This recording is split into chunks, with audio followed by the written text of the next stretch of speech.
Hey everybody, ReefGrrl here, and welcome to ReefGrrl Live. I am so happy you could make it.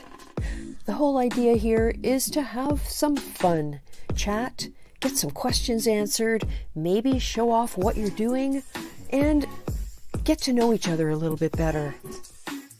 So sit back, relax, grab a drink. The stream is about to begin.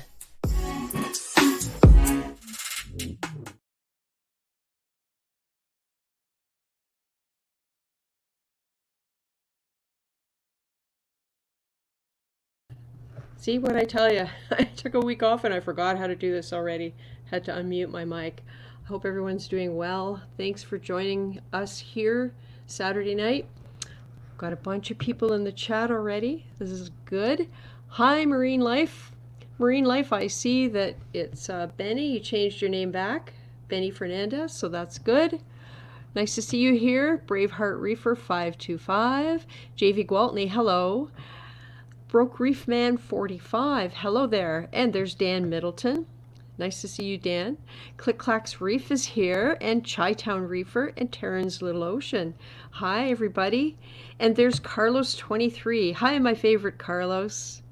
And Rich Wright, hello from the UK. We have a few people who join us from the UK, and we know that they're sacrificing sleep to be here, so thank you for that. Who else have we got? Trust Kills 710. Your sound and audio are way off. Oh, okay. I don't know what that means, but hi, Mike. As long as you can hear me. I know sometimes there's a lag. Can't do anything about that, though, unfortunately. Okay. So I was off last week to clean up my fish cabinet. If you watched my short video that I put out in place of the stream reminder, it was basically to let you know there wouldn't be a stream and why. And I did get through all of that. I did get it all cleaned up, and our house is set to go on the market on Tuesday.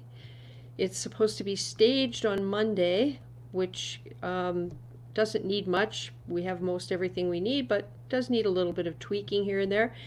And we're gonna have we had 2 showings today, and it's not even on the market yet, and another one tomorrow. So it's going to be a busy week upcoming.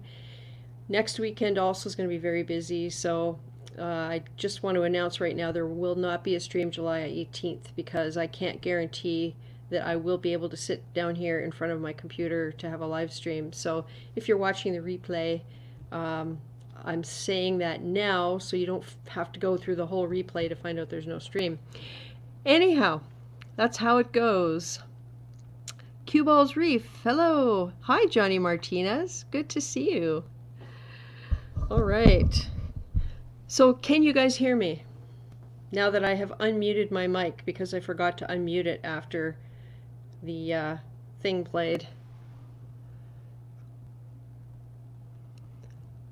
Okay, True Skills, thank you for correcting me. That's good. Glad I know that now. Okay. ReefGrrl, love your video. Love that sump. Yeah, that sump was the result of 3 years of evolution. And in the end, it worked. And there were so many things I could have included in there, such as the 18 months or so I used an algae scrubber, Santa Monica Rain 2, and I loved it. The problem was the way it was installed. The feed pump was on the bottom and got very dirty very quickly, which meant it got clogged and wasn't feeding water properly up into the scrubber, and the algae on the screen would die out and start to rot. And I mean, the hood is awkward to get off, so it's not something that you can just take a quick look. You need 2 hands. You have to lift it up and then very carefully put it back. It's a pain in the neck. I love the piece of equipment, but it's a little awkward to use.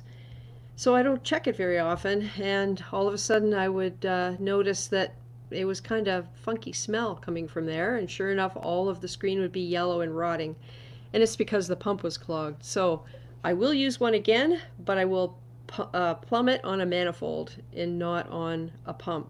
If I ever did use a pump, it would be in a much cleaner area of the sump, so it wouldn't be so prone to clogging. Oh, we got a whole bunch more people. Mike. Hi, Insane Reefer. Yes, you can hear me. Good. Sound is good. Thank you. That's great. Gabe's Reef Tampa. Hello. Oh, there's ATF in the house. Hey, Alan. I hope you're doing well. Staying safe. Hi, Tyler D. and Chad Kurtz. Wonderful. I could start off until we perhaps have a guest in here or two.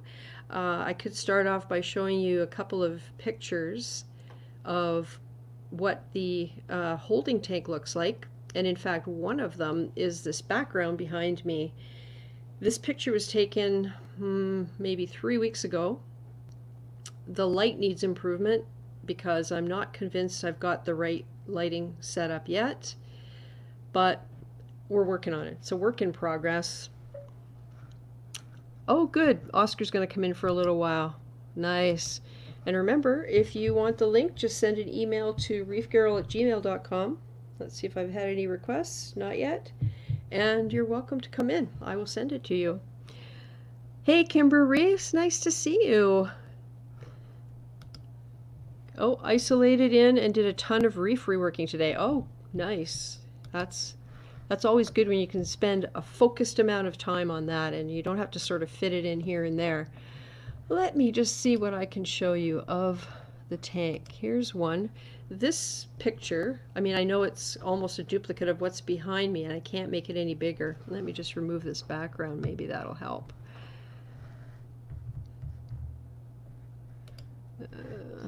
Is that what that is? No, I know what it is. It's the green screen. All right, I'm removing the green screen so that... I don't think that worked. Well, I'm not going to spend a lot of time messing around with this. I'm going to bring Oscar in, Insane Reefer. I can see he's down here. We'll say hi. Oh, let me just... There. There he is. Hey, how's it going? How's it going today? Good, good. Well, today was an interesting day because, as I said, we had 2 showings of our house. It's not even on the market yet, officially. And so we had to kind of get lost. So we went over to where the holding tank is, to my daughter's house, and tried to install the Orfec lights. But unfortunately, we need to change the bracket that we're going to use to hang them because it wasn't going to work. So I didn't get that done. And but you know, it was a couple of hours where I got to mess around and turn things upright that the green wrasse was flipping over to try and look for food. And yeah, what did you get up to today? Well, today I was out buying coral. Ooh. Well, actually picking up because I was in a live sale yesterday, so I just went to go pick them up today. It being, you know, the guy who sold them to me, he's local, so I only have to drive like an hour to where he's at. Mm-hmm. But I got me a couple. I got me a Fox Flame. Nice. I got me a PC Rainbow. I got Red Gonipora and a couple of other acros, Milliporas and all that I don't know the names of. But if I could remember how to flip this camera, I could probably show you. We'll let you work on that, and I'll say hi to more people. Dramedy is here. Nice. Camaro Kid. Talking about is a 90-degree elbow okay on an eShops Eclipse overflow box? I don't like 45. I can't answer that. I know very little about plumbing other than how it gets clogged up. And I do believe a 90 is one way it gets clogged up, depending on the flow. Before the fireworks start, let me say I'm now officially a big fan of Neptune's Trident. Well, that's good. That must mean you have one and you're getting it to work. That's great. There's David L. Hello, David. Dramedy says he just installed his today. Cool. There's Kaler's Aquatics. Howdy. And Oscar got his camera switched. Well, that's good. Let's take a look at what you got there, Oscar. This is my little 29 gallon. Love the colors. Here's a little bit of Sunny D's and some other Zoas that I don't know their names. Some LA Lakers.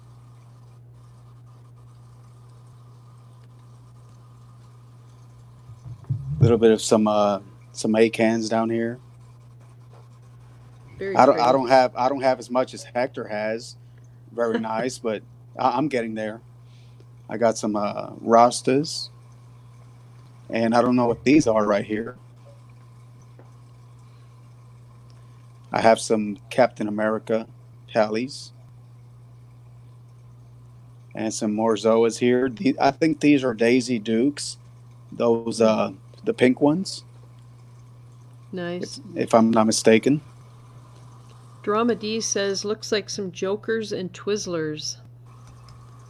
I wouldn't know which ones those are. I think Twizzlers are red. Okay, so he would say which ones? These right here. I think those are the ones he was talking about. Oh, I see an Aptasia. Oh, I got a bunch. Don't worry about that. Yeah, Okay. I just killed a bunch over the week, so I just use F Aptasia, and that gets rid of the eyesore, but they come back. And I have some. That's a tricolor Acropora.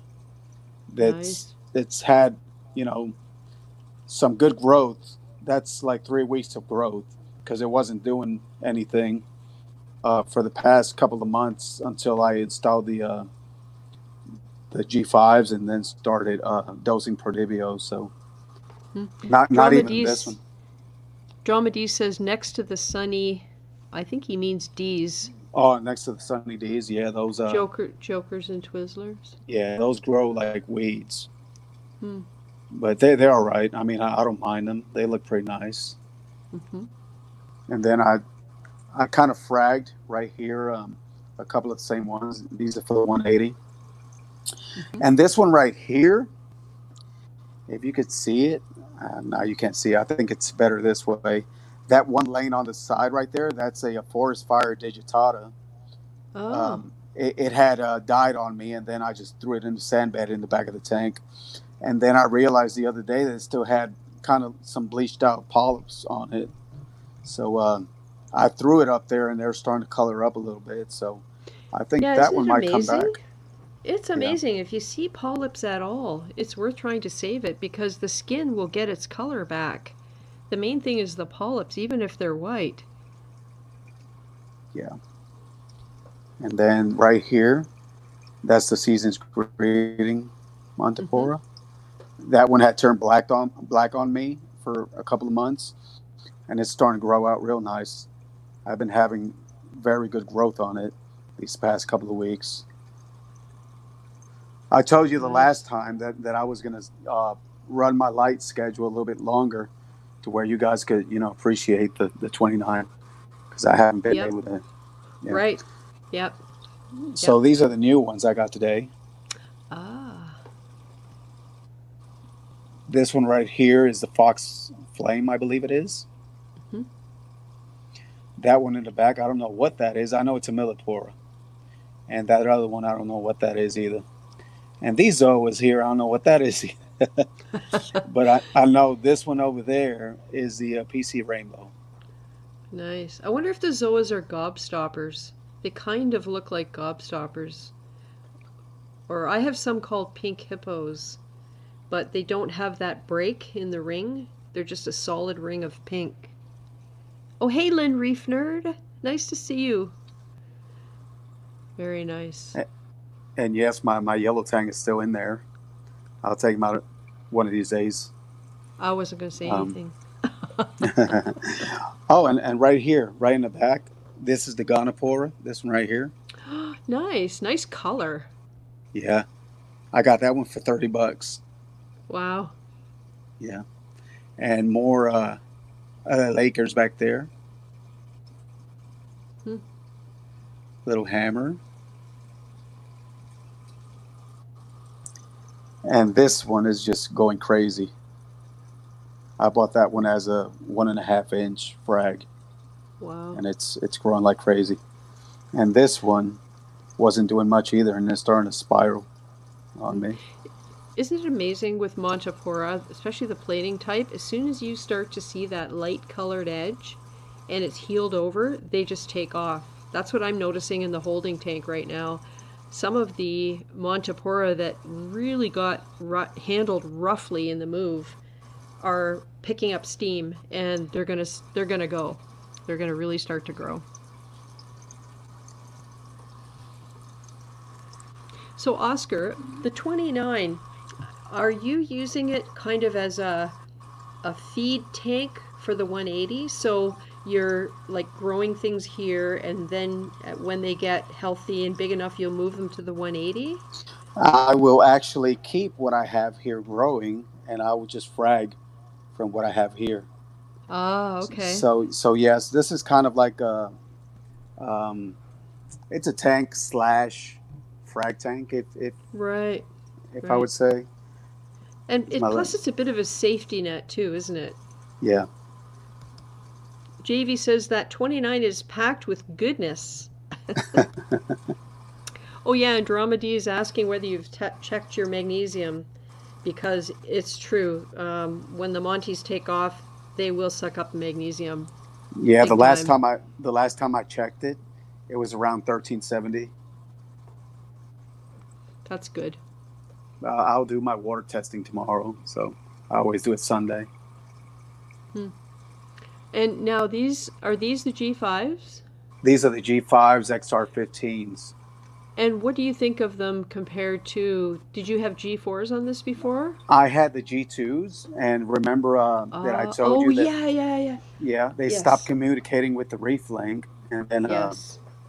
they stopped working. So when I sent them in, they told me that they couldn't fix them, so I would be better off uh, getting new lights. So they offered me a deal on a 40% discount on the G5s. However, these aren't the ones that they gave me the discount on. I had already bought these lights.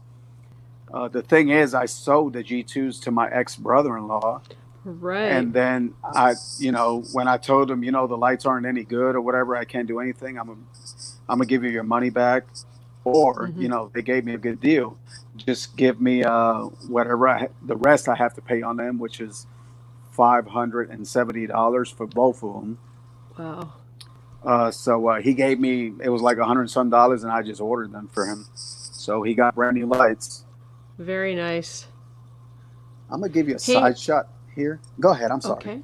That's okay. Hey, Hector. God bless everyone and stay safe. Shit ain't no joke. Oh, yeah. Yeah, we're facing that here in Canada a little bit because everybody's itching to open up fully into phase 3, phase 4, whatever.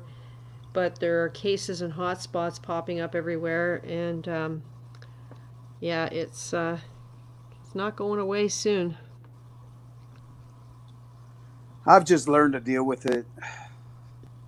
All this craziness going on. I just said, you know what? I'm gonna live my life with Yeah. precautions.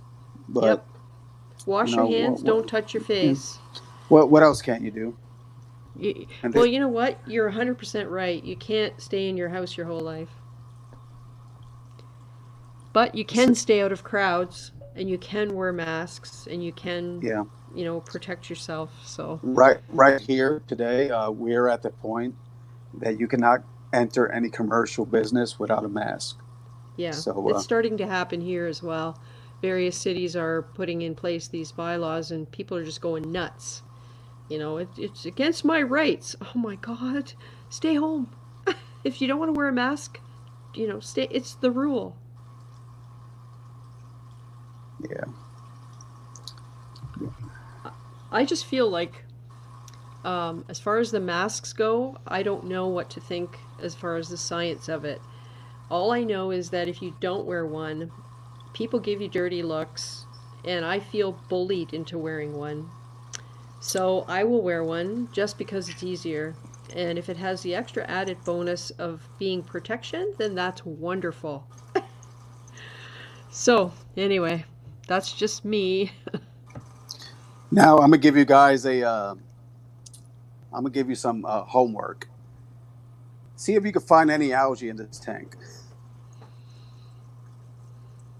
Well, I thought I saw two vermeted snails a little while ago. Does that count? Oh yeah, I have a ton of those. Yep, I'm not escaping those. Yeah, I got a bunch, but what I do is I just break them off whenever I do Yeah, maintenance or whatever. And yeah. but I have no I, algae. s- no, I see a bit of coralline algae, but that's about it. Yeah, I got a bunch on the power heads. Yeah, Um, Let me focus the color on this. I got the filter on it. Kind of goes a little crazy there for a second, but my yeah, power heads are covered on it. yeah, I got that's how I know I have good parameters on this tank because it's like yeah, everywhere. yeah. And you know, it's funny you should talk about algae. I have the same thing going on in the holding tank. And when you think that that tank, it's been cycling since February, but I didn't put any coral in it until mid-May. And this is mid-July, so 2 months. I've been adding coral. My entire reef has moved over there now. And I dropped 11 fish in there in the course of 2 days. There is no algae in that tank. I barely even have to clean the glass when I go over there every couple of days. And I tested phosphate the other day and it was 0.03. So I had been planning to cut back on the feeding a little bit because I was concerned for a couple of different reasons. Mainly that I noticed a little bit of discoloration on the sand, nothing on the rocks or glass. But based on the phosphate reading, I just decided nope, we're going to keep feeding the same amount to the fish because I do not want it to drop any lower than that. Now that's kind of an issue that I'm having downstairs. I think I have I wouldn't say zero nitrates and phosphates because I do have a little bit of algae and but the nitrates are close to zero and that worries me a little bit because I don't want any dinoflagellates or anything like that. Yeah. This little guy right here, he's keeping my sand bed real clean. And that's a conch snail. Yes, Very but nice. I only have one because this is a small tank, so you could only have Yeah. one for 2 by 2 Yeah. foot. So he's I more than like enough. I like those snails. I think they're really interesting to watch too. Now I'm gonna take you downstairs if you don't mind. I'm gonna show you No, down. not at all. I don't have much going on downstairs because I don't have much coral in the tank, but um, Hey Billy Pipes. Nice to see you. And Calypsos, I am really sorry to hear about all that. And you say you're in the safe zone now. Oh boy, all positive. That's terrible. I hope you all come out of it fully. now you see I Ah, have lights on this one too. So yeah. Looks pretty.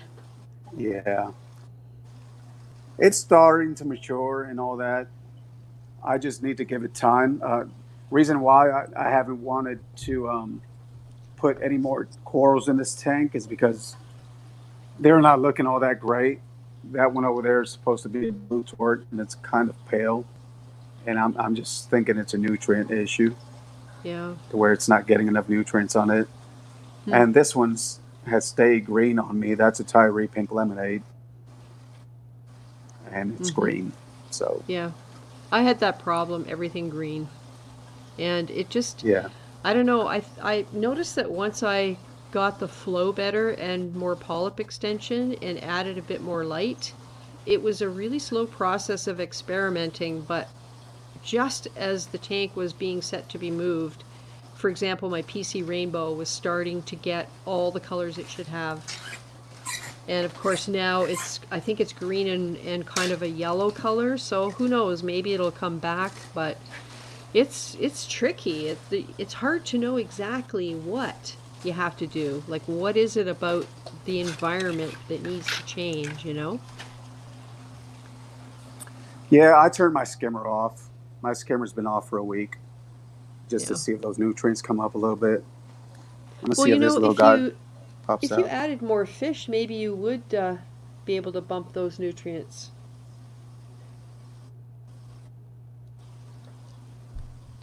You could probably see his face a little bit.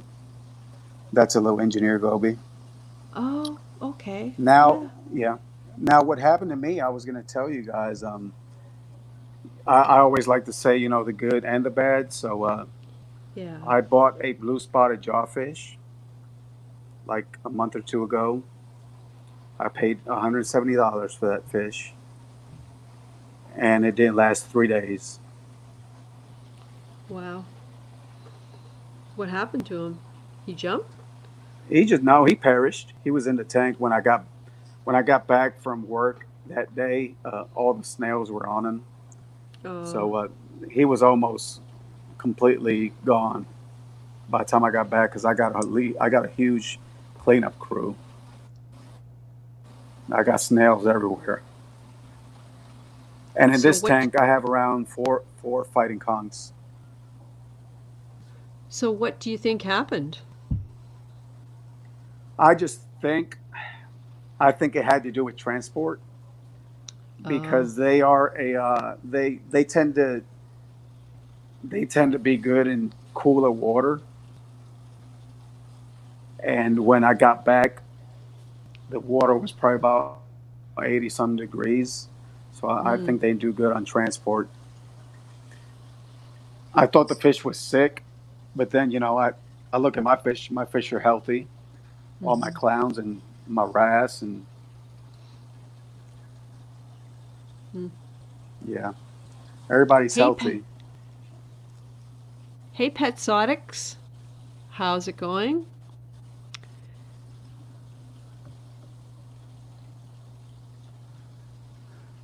And next week, I think, or by the end of this month, I'm planning on getting two of the Red Sea gyras for this Oh yeah. tank, just to have more flow.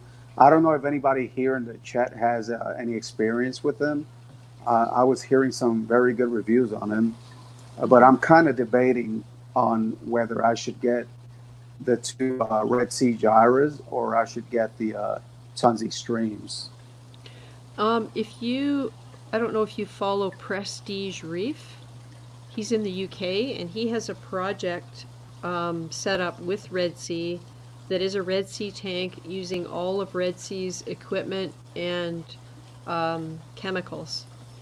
And it's a really interesting project. He's got full reign to give his true opinion. So I believe he got a couple of the jars. So maybe in the last month or so, or 6 weeks, there might be a video about getting those. If not, you could probably hit him up on Instagram and ask him. Yeah, I'm Click, following him. I follow him. So yep. Click Clacks Reef says, looking good, nice tank. thank you, Click Clack. Yeah, I wanted to go different with this tank. I was always used to, this stacked rock, if you know what I mean. Yep. Rocks on top of each other that look like, Like a a big rock, wall. like a wall, yeah. Yeah, well, Yeah. that used to be the thing, right? Now I see lots, more people incorporating this kind of open space aquascape. So just Yep, to, I think flow is better in this tank. yep. Goes all over the place. Cue Balls Reef has a question. I don't know, Oscar, if this is something you could answer or if anybody in the chat. He wants to set up a 10-gallon refugium, is wondering if he can just gravity feed it from his main display tank. So Okay. I Now, assume that there would it, be a setup to return water, but yeah. Go ahead. yeah, Sorry. you would need a return pump. Obviously, it is going to gravity feed no matter what. That's the purpose of having a sump in the bottom. Right. That Yeah, that makes, you know what, you're perfectly right, because if you think about it, if a chamber of your sump was dedicated as a refugium, it's gravity fed because that's what the overflow is. yeah, So you could technically, I guess, set up another overflow that goes just into a refugium. But at 10 gallons, I don't know what kind of turnover, like what sort of return pump you would need to make sure it didn't overflow. Like you'd have to balance the amount coming yeah. down from the You have to display. and going, yeah, exactly, and going out because if the pump is too strong, what it's going to do, it's going to empty your sump before it could, actually, Yeah, uh, yeah. you know, gravity feed, basically go down. So like right here, this pump, if I would have if I would have put this pump even at 50%, Mm-hmm.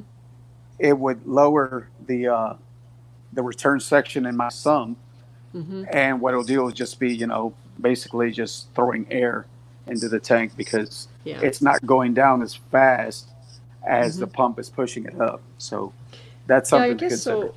So bottom line is it's still about balance. It's about whatever water is gravity fed to your 10-gallon refugium has to have a way to return in equal quantity to the display or get moved to another tank that's part of the system so that you don't have the water distributed unevenly to where something is going to run dry. Yep. David L. says he uses the 1K ice cap on an 18-gallon.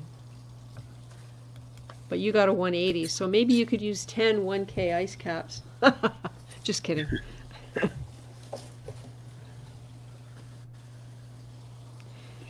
Oh, Terran's Little Ocean. I think I can answer this, and maybe others as well. Anyone have a flame hawkfish? I do. His name is Armando. She's planning on one for her next fish. Any aggression toward timid fish? Quite honestly, I have never seen my flame hawkfish be aggressive towards anything. He occasionally would eye up Magnus, the yellow clown goby, when I had him, but I never observed any chasing or intimidation or anything like that. And the hawkfish is kind of a stealth eater. He doesn't usually join the big crowd of fish when they're all eating. He kind of perches here and there and he darts out, grabs food, and darts back.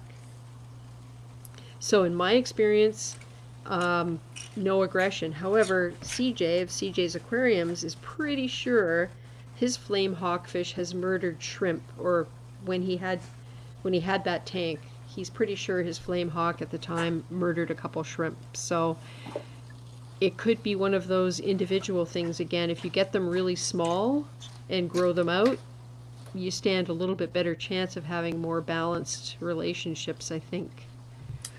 Have you Yeah. ever had one, Oscar? I used to have one. You do have to be careful with hermit crabs because they'll gobble Oh, is them that up and spit right? them out. Oh, Yeah, okay. All right. they will go after hermit crabs. So Chad Kurtz about the 10-gallon gravity feed says you'd have to feed to the refugium and then to the sump. Yeah, that would make a lot of sense if the water passed through the refugium, then to the sump, and became part of the overall system. Oh, Cue Ball says no pump, standalone beside my DT. Yeah, then I don't know how you would return the water that drains down by gravity. Yeah, Hmm, that's interesting. that would have to do more with physics than anything. And here he says drain into main sump. Okay, well that would make sense. All right, I'm going upstairs again. Carlos 23 says the long-nosed hawkfish is also a cool fish. It is a cool fish.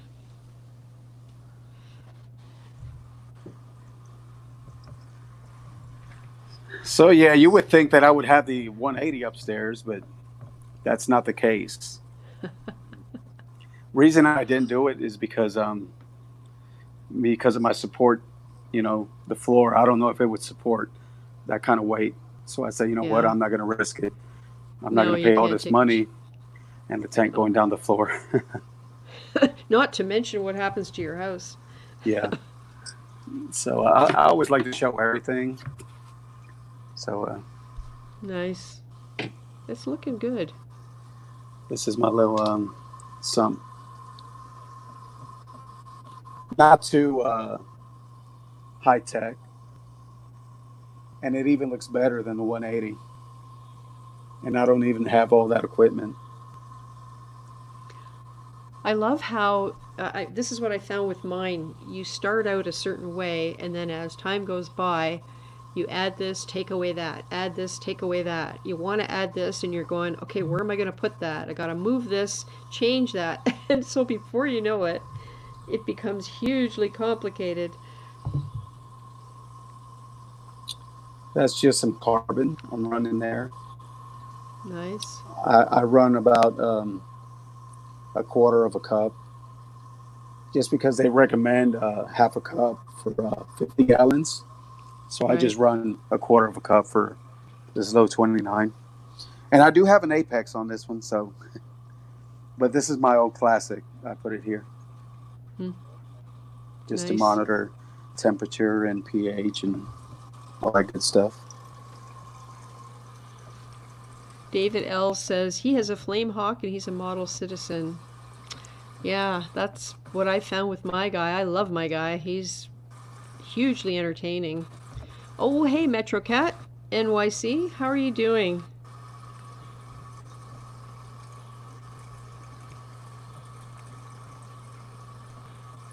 Oh, Drama D says he's had a few long-nosed hawks. The last one didn't like, I'm assuming, oh, tongs or acrylic rods would actually taste them. Other than that, they perch and dart out for food. Yeah, I just love I love the way they observe before they make a move. They watch everything, and if you observe them, you can soon find the places that they normally would hide, or their sort of habitual perches around the tank, so you know where to look for them. They have personality. The way For they sure. sit on the rock and kind of move their eyes around and stare at you, observe you, and Yeah. they're kind of Well, like, what is this guy up to? yeah, exactly. Johnny Martinez has a question for you, Oscar. What brand is your skimmer in the 180? This is a reef octopus. I think it's a 160, I believe it is. I got this at Wrap Chicago used for 70 Oh, this is bucks. the 29. Yep. Yeah, this is a 29. Yep. Downstairs, I have a Bubble Magus CS 180. CS 180 Bubble Magus, right? Yeah. And it works. I think it worked a little bit too much when it stripped my nutrients down, so I had to shut it Yeah. off. I'm having lots of fun with the skimmer, the Cyclone skimmer that's on the holding tank. It's a hang on back skimmer. Well, it's hang on the side in my case, and I go there every couple of days, and I don't know what my daughter does in between, but I have yet to be able to adjust the air properly so that there isn't a giant bouffant of foam coming out that little tiny hole on top of the lid every time. It works very well.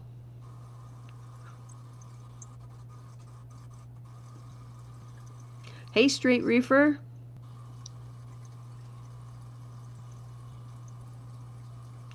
David L. is adding an Aptasia eating filefish to his tank, currently acclimating. Now, my question is, that's something that I've been wanting to try, uh, but I've heard that they go after SPS.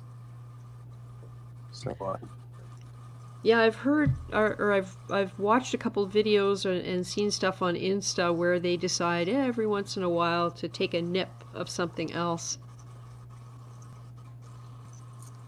I think I'll probably get a couple of Bergia nudibranchs for this tank. Mm-hmm. That is if my 6-line grass doesn't pick them up. So that's another thing I'm kind of considering. Yeah.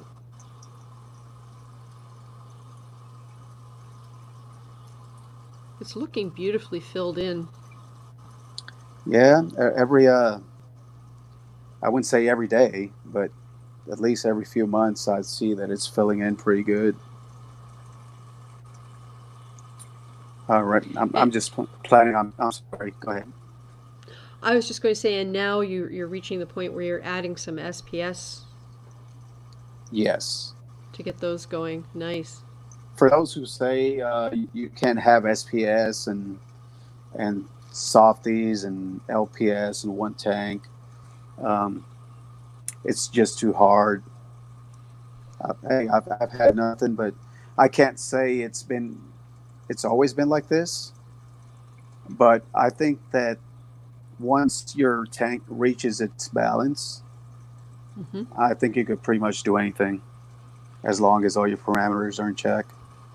Quite honestly, the reef I just moved, I felt as if it was just hitting its stride because everything was balanced. There was no algae. There was nothing nuisance about it. The SPS were growing so fast, I was having to cut them back regularly. The coloring was really starting to improve. The polyps were out all the time.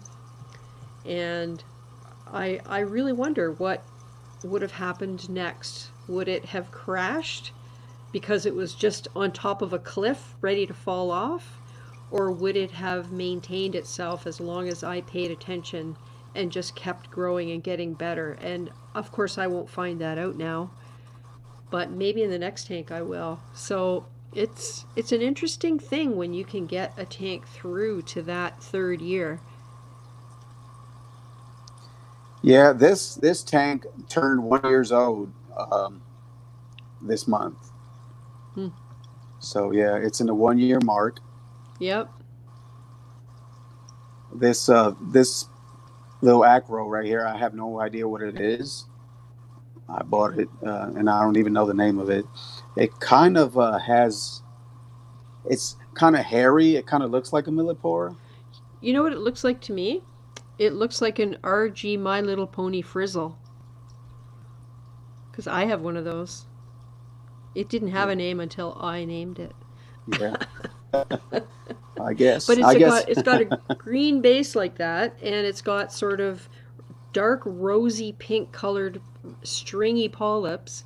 The new growth tips are light blue, and at night after lights out, it gets super long threads out of those growing tips. Yeah, there's no way I could zoom this camera, but I wish you could see it. Like all the polyps, it just has crazy polyp extension. Yeah, it looks good. MetroCat's talking about filefish going after zoos and pallies because they're cousins of Aptasia.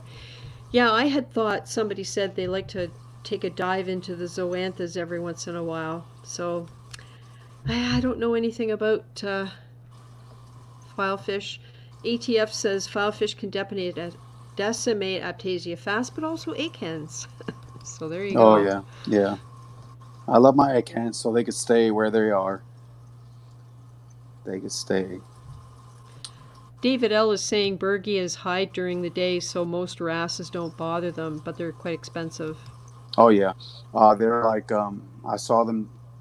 They were like $16 a piece, and that was maybe uh, a low price for them. But I've heard they go all the way up to $25 a piece. Yeah, and if you translate that to Canadian, we pay anywhere from 30 to 50 for them, depending on where you buy them. It's pretty crazy. Yeah, I don't have many fish in this tank, and I guess that's why uh, my nutrients here are in check. Last time I Hmm. checked, which was I think it was last week, my nitrates were at 5 ppm. My phosphates were at 0.04. Oh, that sounds good. Yeah, my alkalinity was at 90 kh, and my calcium was at 420, Hmm. and my magnesium was at 1370. That sounds just about perfect. And so, what do you use to dose this? ESV, bionic. Yeah. And the two part? Yes, Or are that they yeah three part? yeah that is the two part. Magnesium, I'm actually just using the bulk reef supply because they didn't have it at the time. So I did have some magnesium from bulk reef, so that's what I'm using. Yeah. But bionic, I've heard they have all different types of minor trace elements. So I guess that's what's keeping. It could be that, and I also dose Prodibio in this tank every Mm-hmm. 15 days. Hmm. I dose. Let me see. I have it right here. I actually am dosing this bio kit right here, Oh, yeah. and it has everything. It has stronti, it has iodide, it has biodigest, biotim, That's more like bacteria that keeps your nutrients in check. So Uh, who makes that? this I have no idea. I have no idea. I just know that Mark Levinson from Milo's Reef Yeah? uses it, and ever since I just tried it. I actually buy it from him. Yeah, yeah. I bought some Reef from him, and he's a good guy to deal with. Oh, His he shipping to is. Canada is real expensive, but the way the website calculated the shipping, he actually found that when he sent it, it was cheaper, and he refunded me the difference, Oh, which he'll always I am will. impressed with. I'm so impressed with that. Yeah, he is a great guy. Yeah. Oh, JV says peppermint shrimp took care of aptasia in my tank at work. Yes, I have to say when Mollywood got some aptasia that came in on some zoanthids, the peppermint shrimp basically got rid of them overnight. And I still have 2 peppermint shrimp going in that tank and a fire shrimp. David L. The best way to kill aptasia is to grow them for culturing Bergia. So there you go. Bergia breeding. Oh yeah. I mean, if you want to make money off of them, yeah, I guess. Yeah, yeah. You know Oh, what? hey, go ahead. Go ahead. Go ahead. I'm sorry. Go ahead. No, no, it's okay. I'm sorry. I keep. Mermaid's Reef is here. Hello. And David L says Prodibio is made in France. Okay. And so I'm. So go ahead. So what I was gonna say is, okay, I have aptasia, but I've just learned to deal with them. Every time I see that they're big and growing, that they're ready in an eyesore, I just get aptasia and zap them. Well, not zap Yeah. them. It's more like a paste, and they go away for a couple of weeks, and then I'll wait a couple of more weeks till they get big again, and then, feed them again, and they'll go away. Mm-hmm. Yeah. Yeah. I think that's probably like to me that's a smart approach because you're controlling them. They're not getting to the point where they're overrunning your tank to where you have to tear it down because there's no other way to save your coral. You're controlling them, you're staying on top of them, and it's like bubble algae. If you can stay on top of bubble algae and not let it cover entire rocks, I think that is probably a valid way to just deal with it. I think I did have once a little patch of bubble algae, but it doesn't spread. Like it won't go all over the rock. I also keep up with my maintenance, so I can maybe go a couple of weeks without doing a water change. But I realize that when I don't have my hands in the tank as much, my tank seems to do better than when I'm, messing around with it on a weekly basis. Yeah. So, like right now, this is my first water change I did today in for about 2 months. Wow. Yeah, I didn't do a water change for about 2 months. I say, you know what, I'm just gonna, refresh my tank a little bit just to see if it looks a little bit better. But I do get patches of cyano every now and then here, but I just suck them up into a filter sock, and that's Mm-hmm. it.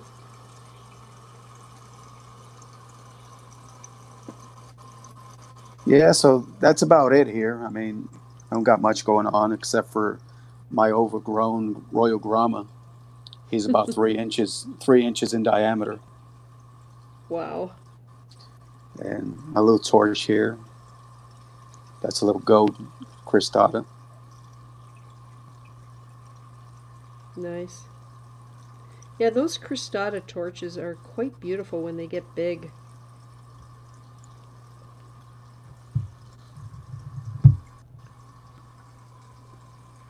See if I could get a top view on the tank here, just because I can, and it's not a tall tank, so I just cut the flow here.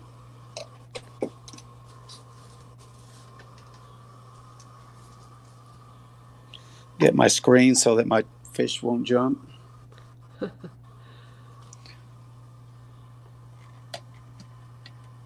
Turn off this little power head. now. I hope my oh, guess you can see the radion lights here. There's nothing like a top view. Nice. I like the spiraling that's happening on that Monty.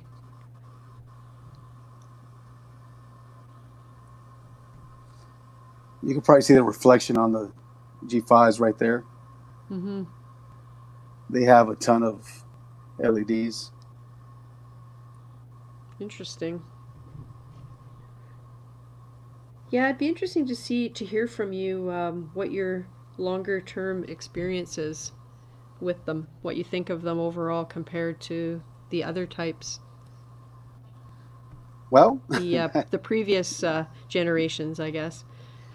so far so good. I can't complain so far. And so what do you use? Like, are these controlled by Mobius, or how do you control them? Yes, they come Mobius ready out the box. Hmm.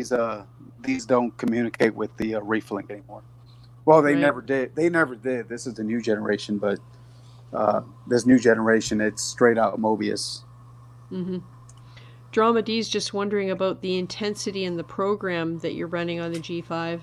Right now on these, I'm running 35%, and it's about the surface. It's probably about 180 par on the surface, and the sand bed is probably about 100 par.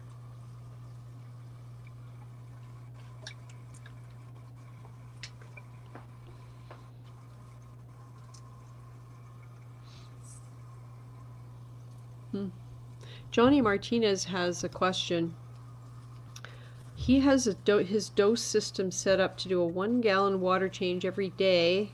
Is that overkill with a 40 gallon innovative marine all in one? I guess that would be the size of Mollywood. Mollywood is a Nouveau 40. So a gallon per day On the 40. on a 40. He's wondering if that's overkill. Mm, I don't know. Yeah, I I don't would. know. I Go ahead. Uh, I don't know. Maybe to where it's if it's a gallon per day in a week, it's 7 gallons. Um, I don't know. Maybe I, not. Maybe it depends on nutrient levels and things like that. And the reason for doing the water change, is it because the corals require the nutrients or the trace elements, etc., and the alkalinity and all of that in new water? Or is it because the nutrients are such that it's the best way to control them Yeah. in a smaller tank? I would say just do your weekly water test and just check how your nitrates are doing because you don't want to bottom out your nitrates. Mm-mm. So if you see that your nitrates are maybe at zero, I would cut off a little bit on those water changes just to keep it balanced, and maybe do a gallon every maybe 2 days or something, if it's possible. Yeah, when Mollywood was getting to the point where phosphates were zero point 0.3 and nitrates were over 50, I was doing 7 gallon water changes about every 3 days to get that under control.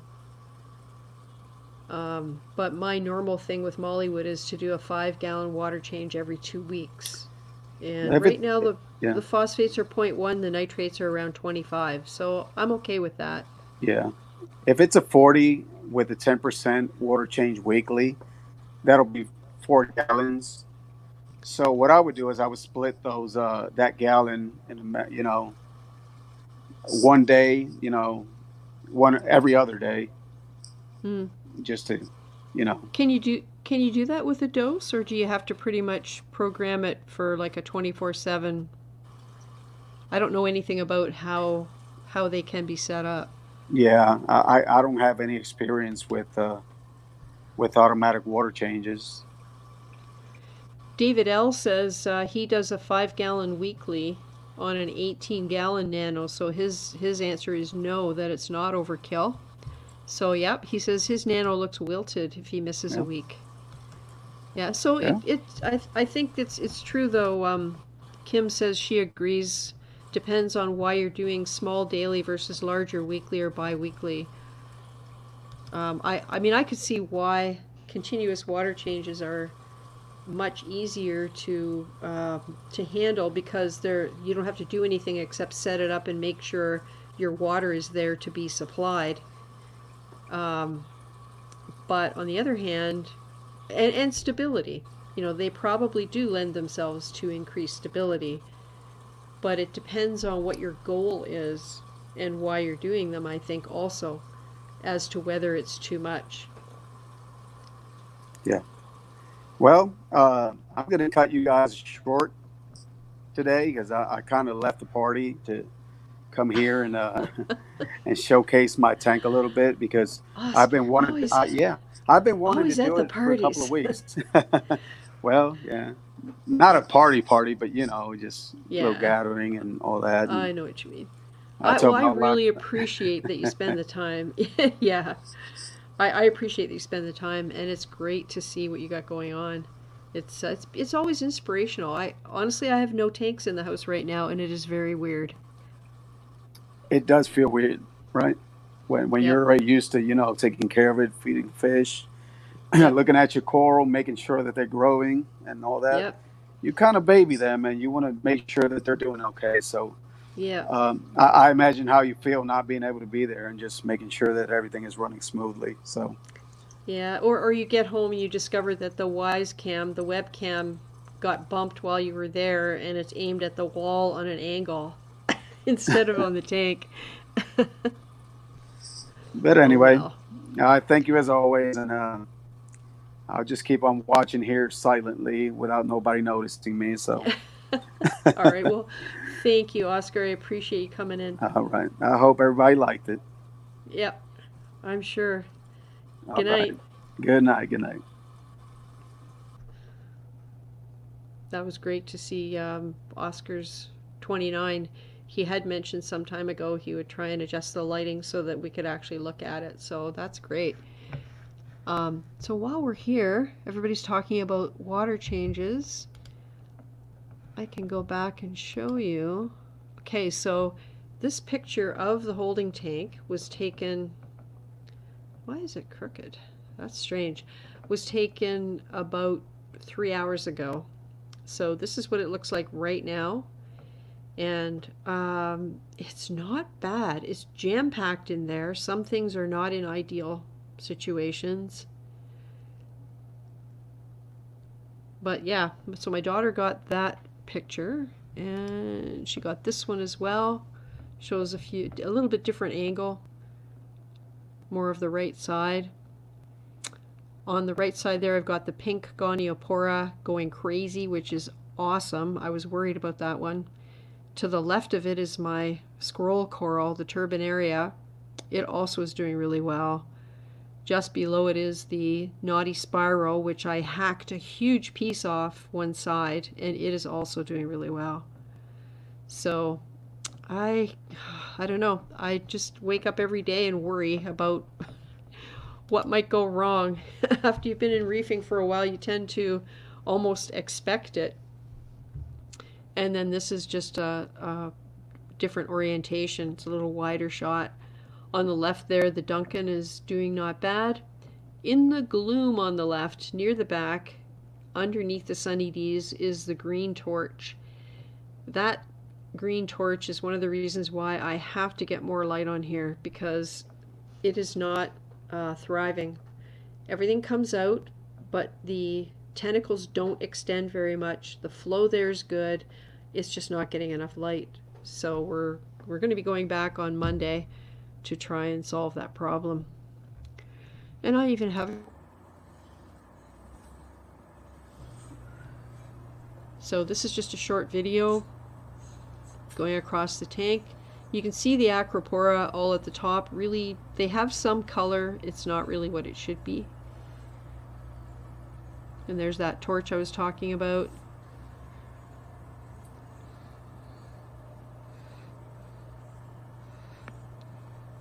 Some days I feel like I have no right to expect this to do so well. Because it just, I don't know. just the way I had to move it, it just felt like it was taking such a big chance. So I guess time will tell. So Johnny says, going back to the water change, nitrate is 10, phosphate is 0.4. He never had his tank do so well at present time. Started adding corals and he doesn't want to blow it.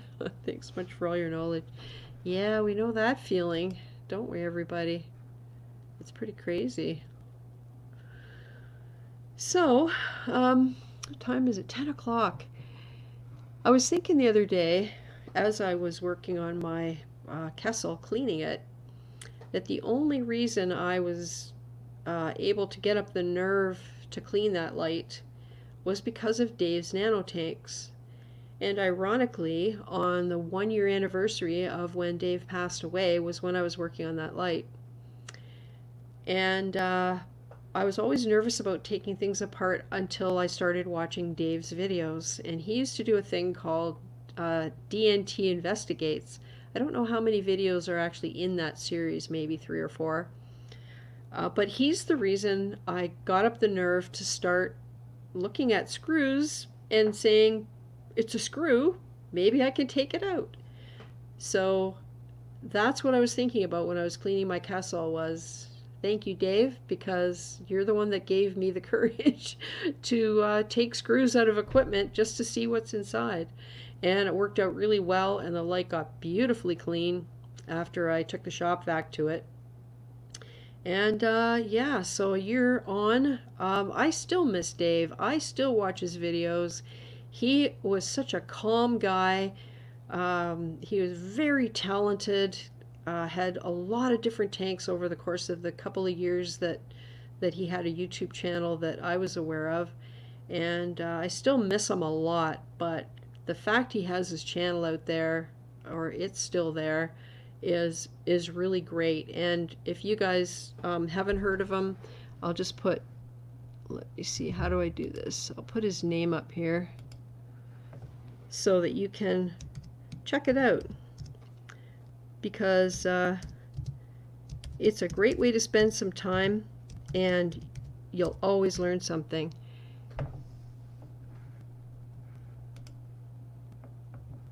Okay, Dave's Nanotanks. Yes, so if you haven't ever come across Dave's Nanotanks, that's the Dave we always talk about with great reverence, respect, and affection.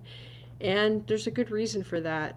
And I remember his live streams were Saturday nights, and they would go for many, many, many hours, which of course I can't do. I don't have the stamina. But the best parts of those were always 5 hours in. Meldium and his snakes is one I remember. So yeah, if you get a chance, pay some homage to Dave, because he had a lot of content out there that taught a lot of people and even just entertained. So yeah, a lot of stuff going on. So Kimber Reefs, what light do you have over the tank?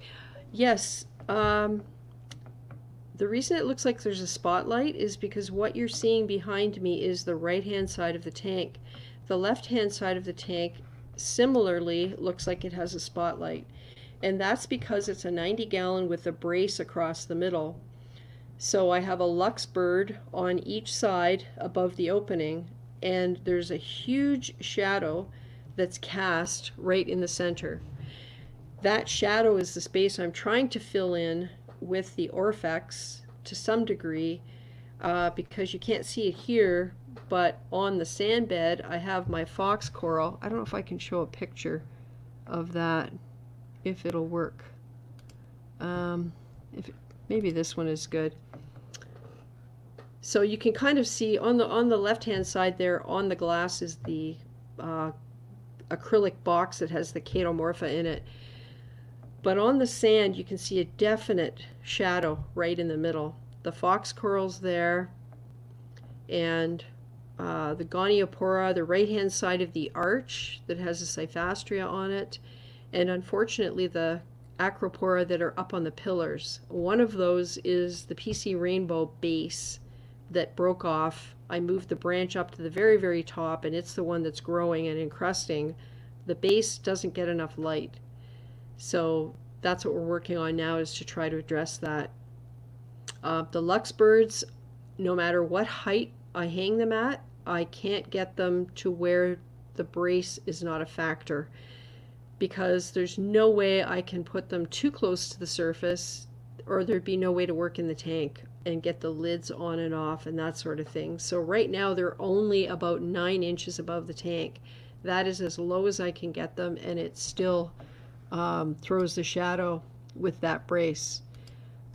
So yeah. But you know, the Luxbird lights, they seem like they're pretty good lights, and they're controlled only with the little dials on the top. You can control the blue channel and the white channel separately. And I have to talk to Telegram, because I'm hoping there's a way to use one of the cheap LED controllers to hook up to that and create a programmable ramping for each channel separately. I would love if I could do that. I have the white lights turned off right now, because I've found when I have them turned on, some of the coral, notably Cyphastria, that are in the light look like they're getting too much light, and that's on the sand bed. The par on those things is amazing. A couple weeks ago I was talking about 600 par I measured at the surface of the water on the setting at which I had them at that time. So I cut it back, and because the lids are on now, I have to go in and do another par reading to adjust for the lids. So I cut the light back. I haven't turned it up again, because less light is safer than too much light. And so once we get the Orfex on, I'll be doing a bunch of par readings and seeing how everything sits and what I can do to adjust it to get as close as I can to what it used to be in the other tank. So we're going to be at their house next week for a few days looking after the dog. So I'm looking forward to getting a chance to spend some time in this tank just tinkering with it. And besides which, our house is going to be shown probably like 15 times a day, so it's better if we're not even here. So that's when I hope to get the lighting sorted out, so that I'm not constantly worried about what's going on with these Acropora. They just have to survive. That's the goal, is to get them through the next 8 months or so. And you know, all I can do is just keep turning the pectinias back right side up, and keep lifting up the bivalve that keeps getting his face ground into the sand, and keep moving Stanley back from the glass, because somehow he keeps getting pushed into the glass. It's just endless. Yeah, so it's the brace causing the light issue. Yeah, and there's just no way around it. I can't do anything. I had thought of trying to move the Luxbirds out further and tilt them so that more of that light would go into the center, but the brace is still, it's just, you know, like 2 inches above the water, so the positioning of it, no matter where I put those lights, it's going to be in the way. So I don't know, have to wait and see what happens, I guess. Yeah, I can get the light sorted next week. Cue Balls Reef had the same issue with the Vipar Spectra until I removed the lenses. Yeah, you know, I'm pretty sure I could mess around with the lenses and get something with a different spec. I don't know what it's called, 90 degree, 120 degree. I know that the lenses can be different shapes in order to spread the light further.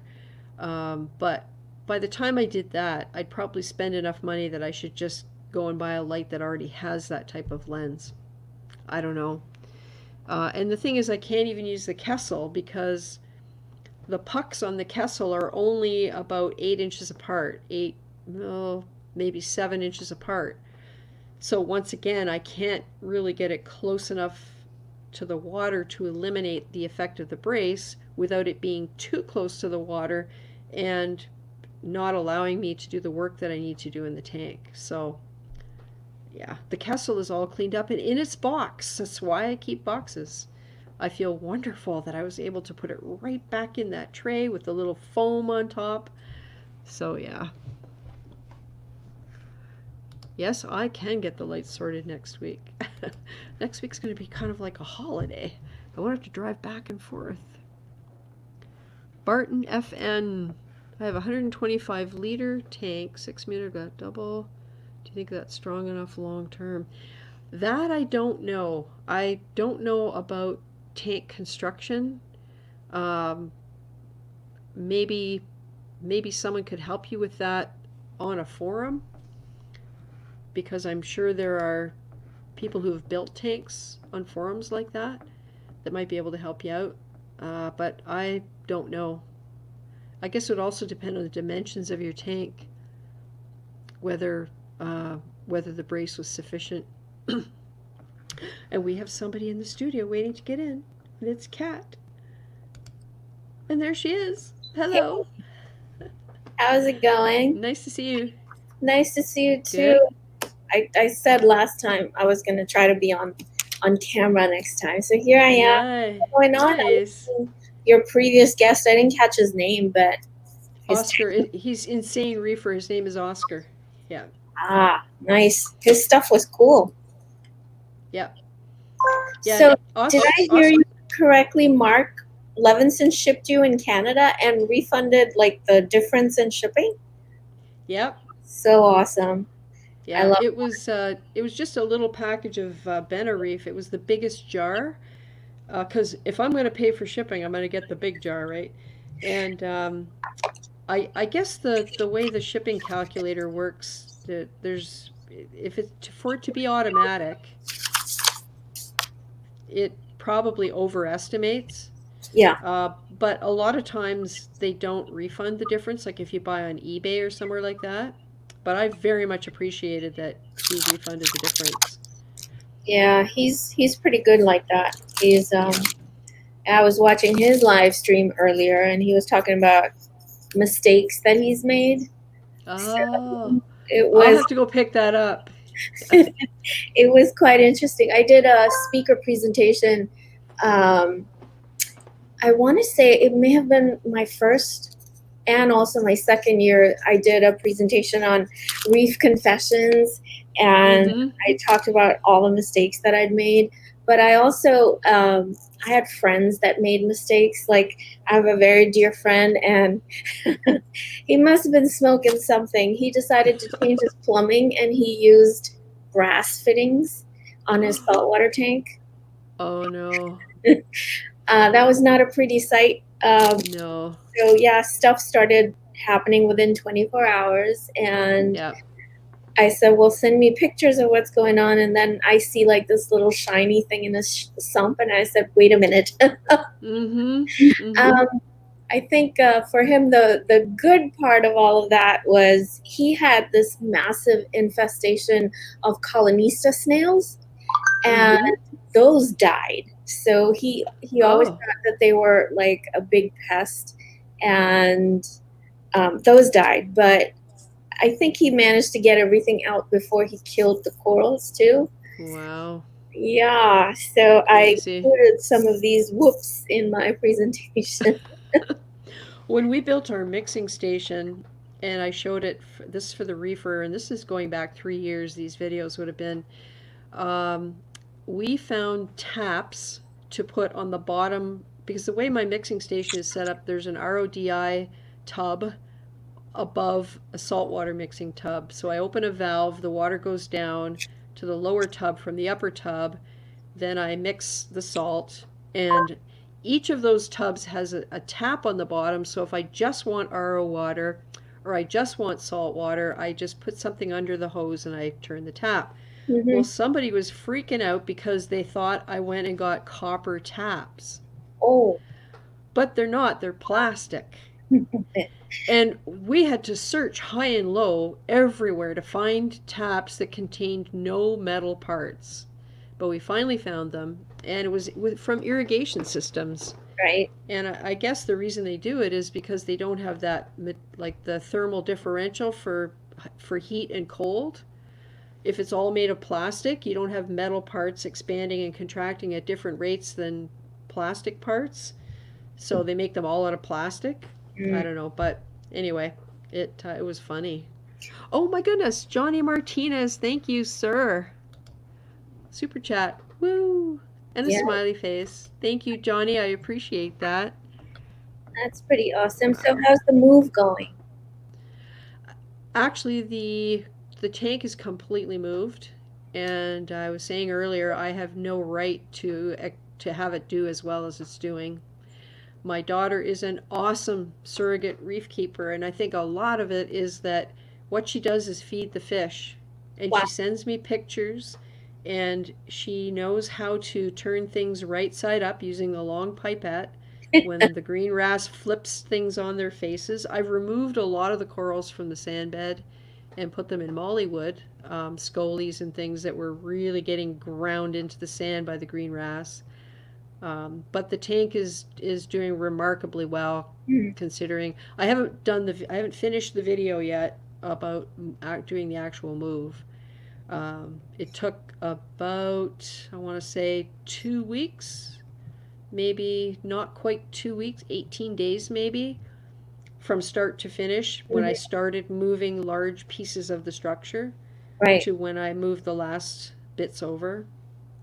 And I don't know, I don't want to talk too much about how well it's Yeah, going. I would. Yeah, I agree with that. Don't say too much. I had a big No. a disaster when I moved to this current tank. I set up a 40 breeder in my kitchen as a temporary because I was moving out of my previous apartment, and I got delivery of my Reefer 350, and it was completely smashed. Completely Oh no. smashed. And I didn't think to look at it before the delivery guys went away. So it was sitting in my apartment. It was all my fault. It was just one of those things. It was the largest tank I'd ever had. I was like a nano person before that. And Yeah, because that's a 4 footer. oh That's yeah, the same size as the 90 I have yep, up there. that's a 4 footer. And of course, when they package it, there's so much styrofoam, so it's a ginormous box. Yeah. So I just didn't. It just never occurred to me. And when they were putting it down or whatever, nothing was rattling. So it just didn't occur to me to like slice open everything, take a look before I signed the delivery slip.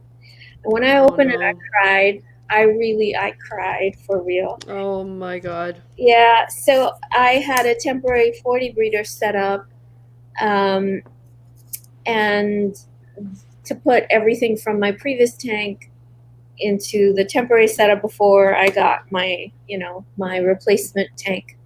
Mm-hmm. And unfortunately, when I put all my fish in the 40 breeder temporary tank, like I'd scooped them up from my previous apartment, put them in the bucket, and drove right over just across the street. It wasn't like a great distance. But by then, I mean, it was temperatures outside were in the 60s or something, and then the water in the buckets had gotten a lot colder than the temporary tank, which was at 78. And it just didn't occur to me, and I scooped out my fish and started putting them back in the water. I mean, Oh, oh gosh, and they went into like pretty much an immediate shock. that's too And bad. I just realized it was god awful. So I confessed to that in one of my Yeah. presentations. I don't know, I was too stressed. Something was going on where it didn't even occur to me to acclimate, Mm-hmm. because Yeah. I figured it's coming from a 78 degree, it's going into a 78 degree, Yeah. whatever. Biggest mistake. I will never forget that one. It's a lesson Yeah. that, yeah, I'm not going to forget that. So, Yeah. Yeah, I've never told anybody this because I just never had the opportunity, but my confession is that I managed to kill a pair of fathead sunburst antheas ooh, because I put them in. They were quarantined and everything, so I put them into the big tank um, because they were fine. I wasn't worried about it, and they immediately started hiding and getting themselves into crevices alongside rocks, and they were there for like 2 days. They wouldn't move, and I got really worried about them. And at the time I had it was a 20-gallon setup to breed mollies. So I got them out of there after lights out and I put them in the molly tank, and it wasn't like the water quality is fine between both tanks because I did water changes on the 20-gallon about every other day. There was no sand in that tank, but there was a lot of small pebbles, and so there was a fair amount of detritus. So the next water change I went to do, for that tank I used a siphon, and I would go through and clean up all the detritus Uh-huh. and get it into a big jug and just change 2 gallons. It was one big jug of 2 gallons.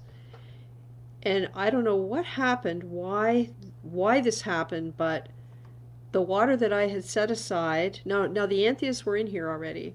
I had set aside the water. I had to go do something. I came back, and instead of grabbing the jug of new salt water, I took the jug that I had taken out and I poured it back in. And what happened was it stirred up everything in that tank, not just the area I had cleaned out for this 2 gallons, but everything. And those poor fish, it was like they were gasping up near the surface. I don't know whether I stirred up something nasty. I just, it was awful. And both fish died within about 2 days. And Yeah. I blame it on that. They were just so stressed. And then I go and do something stupid like that. It was just, yeah, it was pretty bad. And Yeah. they're expensive fish. They sure are. That was Yeah. that must have felt bad. I mean, I was just devastated when I did what I did to my fish. Did any survive, or what I happened with did. them? I definitely had a few survive. My first fish ever in this hobby, I still have her. So she survived all of That's that. cool. Yeah, That's she's cool. a mama clownfish. She used to be Max, but now she's Maxine because mama at the first mama got too big and too mean. I had to trade her in. She was slapping everybody. I found like the cutest banana colored pistol shrimp for my shrimp goby at the time, and I'm acclimating. I put the shrimp in, and she goes and eats it like within a second. And she Oh my God. did that to 2 banana shrimps. And you can't find banana shrimps. No. Oh my God. Wow. She had to go. Yeah. But she was That's too really bad. fat and happy, and they were spawning. So it took my current pair. So I got a black and white male, small little bitty guy, and Max turned into Maxine. So it took them about a year-ish, so to speak, to get started. And so they've been spawning for a couple of years now, more than a couple of years. Nice. Yeah, That's nice. yeah. Yeah, mine came as a bonded pair. I have the Darwins, the black and white, the black Ocellaris, I think they are. Uh-huh. And they first spawned. I've had them since August of 2015. Mm, So pretty much almost 5 years now. right. And they first spawned about 2 years ago. They don't spawn often. I think it's because they get continually harassed by the Tomini Tang, Pamela. She's a jerk. And in this new tank, I've seen them go to exactly the same spot as they lived in the old tank, which is the back right corner. So I don't know. I'm kind of just keeping an eye on them. It's very dim and dark back there. There's a whole big rock pot covered with chocolate brown and turquoise mushrooms. So it's like nice and quiet. It's low flow. So we'll see what happens. I don't know whether they'll recover from the shock of moving or what they'll do. I know. I've got a big Goniopora. Well, it started off as like a little frag years ago, but now it's giant. It's probably bigger than a softball. And it's wherever that Goniopora is, the 2 clowns are there. So I tend to put it towards the back wall or towards a wall somewhere where they can lay their eggs. And they kind of move around a little bit, but just around that Goniopora. So they'll lay a clutch on the back wall, and maybe 2 clutches later they'll put it on a little piece of there's some rock around it, so maybe they'll do that. But they tend to clear out all the sand around the Goniopora. So it's sitting flat on the floor, and I mean on the bottom of the tank, and I've wanted to take it out so many times and slice it in half and then put it on like a thing so that, at least like, I don't know, I can frag the thing off because it's just sitting in the back, not getting noticed. Yeah. But, I don't want to stress them out. This is their home. Yeah, exactly. In there and everything. It's pretty cool. Hey, STL Reefer, Cindy, I'm about to cycle a tank with mollies. Any heads up advice? Don't cycle your tank with mollies. Cycle your tank Good advice. first, and That's then nice. put the fish in when you start getting algae. These days you shouldn't have to use fish to cycle a tank. They will die. Some of them will die. You know, I'm sorry. Like don't cycle with fish. That's my advice. We But should mollies we should mollies make are some great. stickers. Sorry. Cindy, we Go should ahead. make some stickers for you, which has, Yeah. like the Ghostbusters with the no sign Yeah. No one of cycle the with check mollies. marks, so you can just like flash those. Yeah. Yeah, I love my mollies. I'm down to 12 now because, I mean, they have a lifespan. They've gradually passed away. And today I transported another one to an alternate universe because I'm slowly trying to catch the ones that are in the 90 and take them over to Mollywood. But they are awesome when it comes to controlling algae. They're not afraid of anything, so they will get beat up by aggressive fish. So you have to be careful what you put them with. They really do get bullied if there are fish that go after them. So I do my best not to put them in situations where they are going to be targeted because they have no defense. They're dumb. They don't know to run away. They'll just get driven into corners and nipped at. Uh, they're not smart enough to figure out how to avoid it. Um, what if I want to keep them? Yeah, if you want to keep them, for sure, but don't put them in until the tank is cycled, because it is really kind of cruel and unnecessary. There are if you're looking to cycle quickly, there are products you can use for that, bacteria that you probably know all about. Or just, I mean, when I set up the holding tank, it started cycling in mid February, and I didn't put anything in it until probably the end of April, and that was mollies because they were starting to grow algae. So, what's that? March, that was at least 6 weeks, almost 2 months before I started putting anything in it. And the mollies went in after the tank was cycled, and I still have them, and I like them. So call me crazy. There's fish snobs out there that don't understand why I keep them, but I like them. Who else is here? Oh, Kat is asking. I'm sorry, Kat. Hey, Sharbuckles, where did the comments go? They jumped. Hang on a minute. Hey, I had a Sharp. question for you. There we go. Do you feed your gonnies with ReefGrrl? That's from Oscar, Insane Reefer. Yes, Oscar, no, I don't use refloids. I do have a jar or two, but I kind of feed my tank with a shovel. Uh, so they get a little bit of everything. They get pellet food, Reef Nutrition TDO pellets. I have them in a bunch of sizes. They get Reef Nutrition refrigerated foods. There's a oyster feast, which is basically oyster flesh, and it's pulverized so fine that pretty much your small SPS will also eat it. So does Aganipora. Besides that, I use Brightwell Reef Blizzard. They're powdered foods. What else do I use? I use Rod's food. I use a lot of Rod's frozen food. The original blend is my favorite, but Rod's also makes a coral blend, which he actually will tell you if you're a coral farmer with raceways, he recommends that food. But if you're just a hobbyist with, like even if you have a really large tank, it's so easy to overfeed his coral food because it's pulverized so thin and frozen. Mm-hmm. So you take like a big chunk and you throw it in there, but it's a lot of food. So I rotate what I feed my entire tank. And so the gonioporas get pretty much everything, a little bit of everything. Mm-hmm. Yeah, it's true with Ghanies. When mine start to close up a little bit, then I shut off all the flow and I will target feed with the Benta Reef and just fluff it around them and give it a good 10 or 15 minutes and then turn the power heads back on so it can circulate through the whole tank before I turn the filtration back on.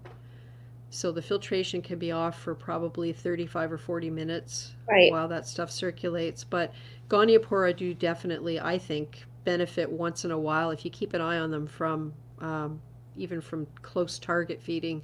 Yes. And also the Cinerinas and the Scolies.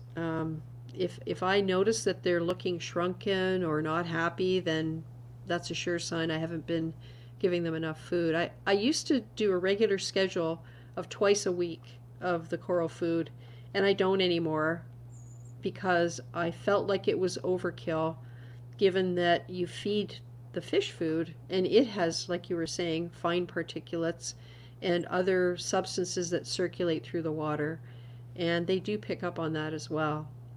Yeah, for sure. What else have we got here? So Drama D was saying Rod's original is nice but a bit chunky for a nano. Yeah, you're right. You could try Reef Nutrition refrigerator foods. Their arctopods are those, I forget the species, but they're those little, used to be cyclops. It's that particular species of copepod. So it's tiny. Oh, the Calanus? Yes, that's it. Calanus, yeah. Yeah. Yeah. Yeah, so that's a good food. Hey, Sharbuckles.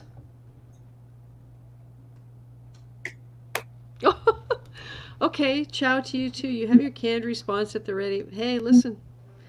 I don't believe in cycling with fish. Never have, never will, because it's not necessary. So I'm sorry. We can agree to disagree. I'm with her.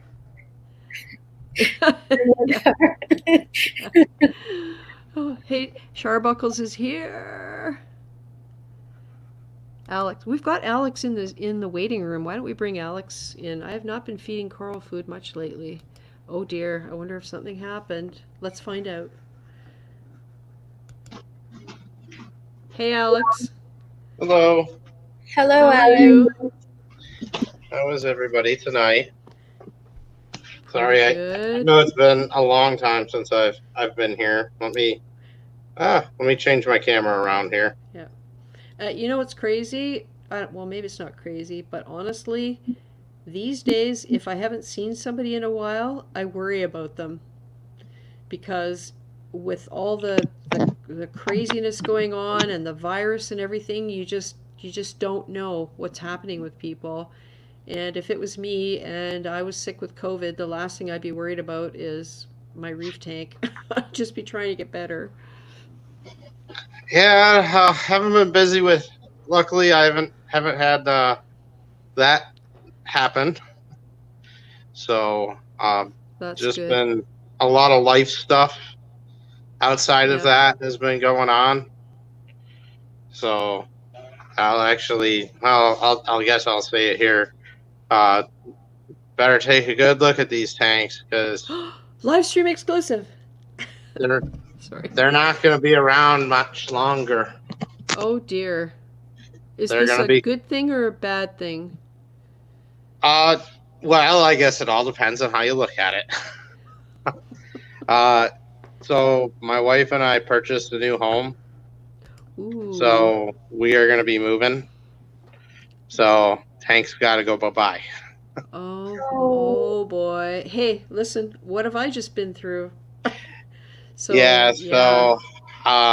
I'm going to build a temporary tank, and it's a new construction home, so I can't move as cleanly as I thought I'd be able to originally. I was going to try and move everything, but that's just not feasible. So I'm gonna keep a handful of fish, sell the rest, and the coral I'm gonna keep some of my more cherished pieces and then sell the rest.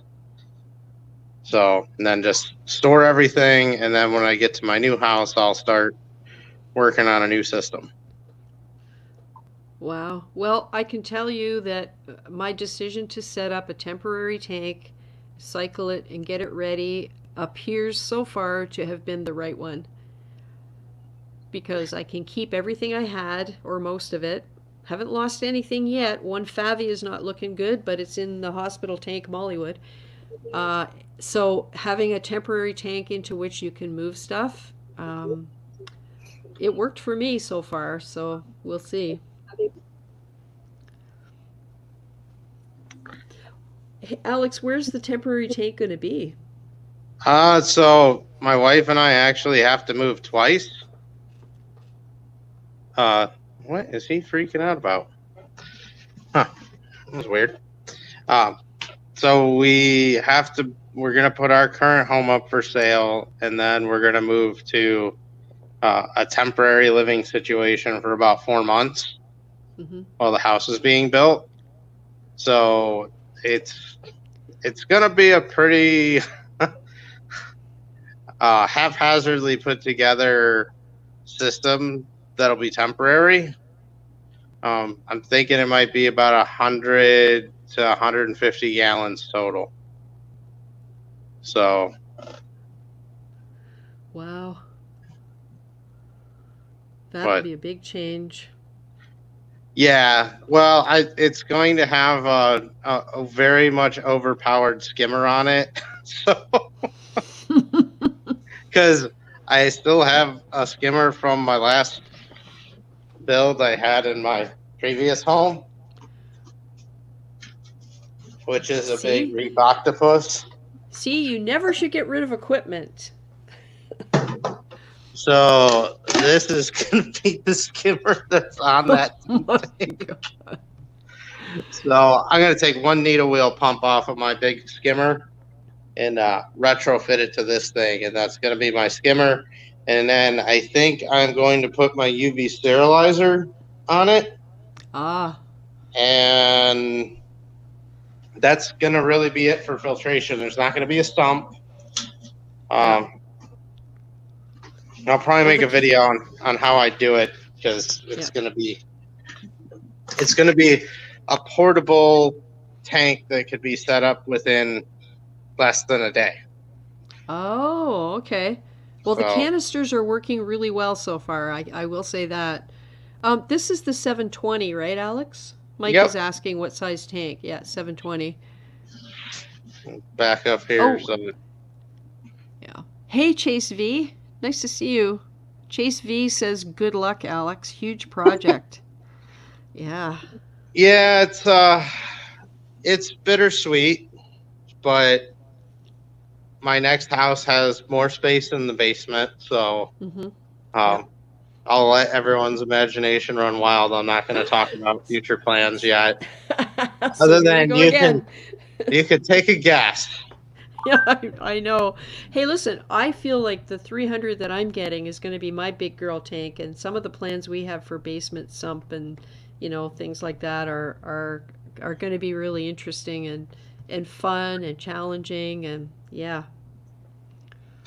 Wow. Yeah, the one thing this basement lacks is being finished, and my wife does not care to come down here because it's not a pretty space, as she puts it. So we will not have that problem in the next house because it's going to have a finished basement. Right. It's just a matter of the size tanks I go with and how I set them up. Yes. Yeah. Alex, do you have a conflict between the fox face and the rabbit fish, the two-barred? I don't know if you have more than just those two. It's just those two. They've actually been together for a pretty long time. The fox face originally was, actually, well, now I'm trying to remember. No, the rabbit fish was originally in the reef, but it started chewing on some of my LPS. So we got evicted over here. Oh. But as far as aggression towards each other, every now and then they'll do some head dipping, but they got enough space in here that they could really just kind of avoid each other if someone's getting a little angry. But they tend to kind of hang out. That's So, cool. I used to have the two-barred rabbitfish, and he was so cute and so friendly. He was like the puppy dog that greeted everybody in the tank. He got too big, so I rehomed him with somebody from my local forum, and I have a magnificent fox face in my current tank, and at some point he's going to get really big, and it's not nice to keep him in confined spaces. So if I rehome him, then I'm going to look for a two-barred, because I loved that rabbitfish. It was so friendly and cute. Of course, the next one may not be, but this guy's always been fairly good. I got him because he'd been at the LFS forever, and I needed a good algae eater, and I was like, oh, I'll take him. So, I really like mine. Oh. The one spot. Lights out The time. lights just went out. Hey, I have a question. So when the lights go out, if your fish are in the middle of swimming from one place to the next, how do they find their little caves? Like, is there enough ambient light that they can make their way to their beds? I'm trying to focus the camera over there. You still got all the lights from the reef tank. Right. So it's actually pretty bright in there. Like, they get, you can't see it at all with the camera, but they do have a fairly good amount of light. Like, I'm looking in there and I can see all the rock structure on the fish right now. So a lot of times they know the timer, so they're already kind of preparing themselves. Right. Yeah, I always wondered about that. That's why I liked it that my lights ramped down. They don't now, they just shut off. And it always kind of made me wonder how they managed to get themselves to their little hiding spots. Yeah, I think the next tank, like, I do like the Reef Bright, and I do know that I'm going to do the same philosophy I used for this tank is going to apply to the next one, where it's going to be part reef tank, part big fish tank. Mm-hmm. And you're being very careful about how you're describing that. Well, yeah, Yeah, I know. I had to get final approvals from my wife and make sure my budget can handle what I'm planning. But yes, well, I'm in the amusing position of our house is listed. Well, it's going live on Tuesday. We have an asking price, but we're holding off offers for a week because the market here is hugely competitive. It's a seller's market, and the price that we listed at will completely pay for everything for the new house, including we had to buy some appliances and lawyers' fees and moving and all of that. So any money that we get over that price goes towards my budget for my aquarium. So I don't know how much I'll actually have to spend until we actually sell our house. So we'll see. Kind of in a similar boat. We're gonna see what happens. The market is kind of the same here because there's not a lot of inventory for people selling. No, there isn't. We won't be able to move into our new home until December. So ours is November. Yeah, it's going to be a big transition, and it will be a sad day when I get the sawzall out to cut this tank up. Yeah. And are you going to build your new setup similarly like yourself, or will it be something you'll have built and brought in, or how are you going to do that? I am going to build the next one myself too. So great content. I've been scheming and designing for a long time. It was kind of funny because not a week after we bought the house, I have the floor plan and I'm already making drawings as to here's how the tanks could be. So my wife going, we don't, we have to decorate it and do other things. I'm like, yeah, well, That's not important. Yeah.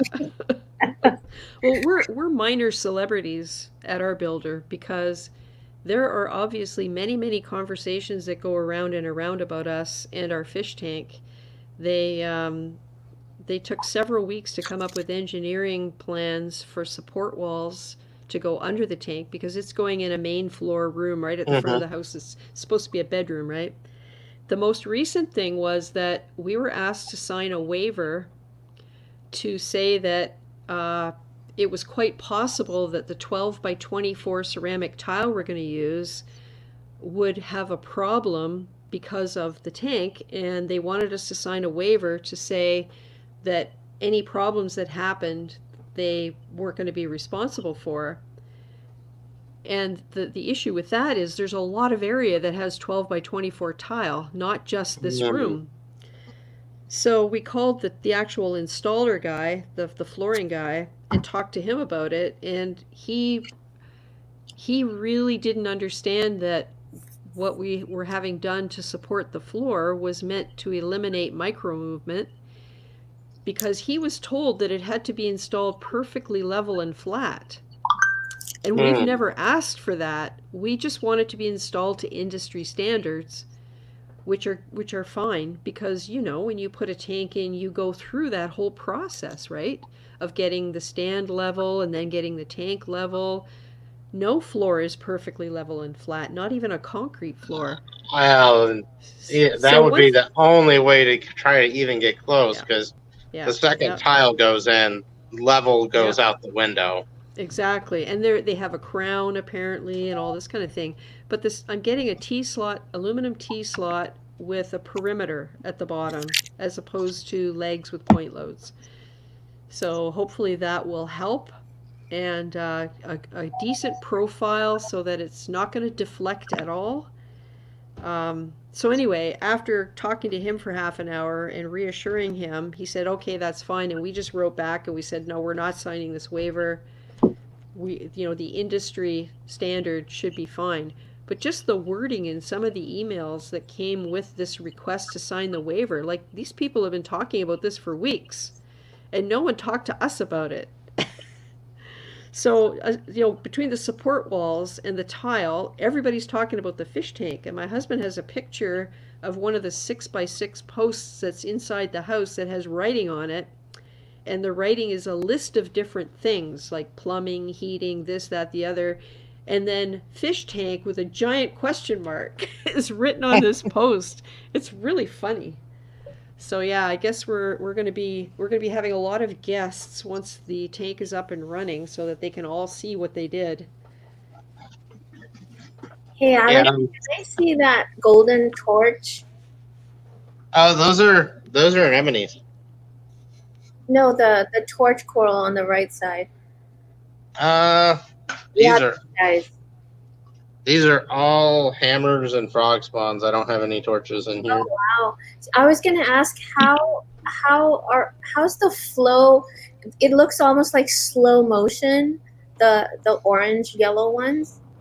Mm-hmm. What kind of flow or wave pumps? What do you have going on in there? Because this flow is just beautiful. So what I found with the LPS, that there's two gyres up here. These are 250s, the older 250s. Yeah, that's what I have. Yeah. But like the bubble corals over here too, and the main returns in the back. But I've found with the LPS that being on the close end of the suction side of the gyres tends to be a really good spot for them, because it's a little gentler flow, and it's not hammering them directly. So what settings do you have your gyres on? 100% random, both of them. That's it. Oh my goodness. Oh, and what size tank is this? That would. Yeah, so this is 480 gallons. Ah, see, that makes a difference. I think mine is overkill. I got two gyres in the 4-footer, which is the display is like 73 gallons.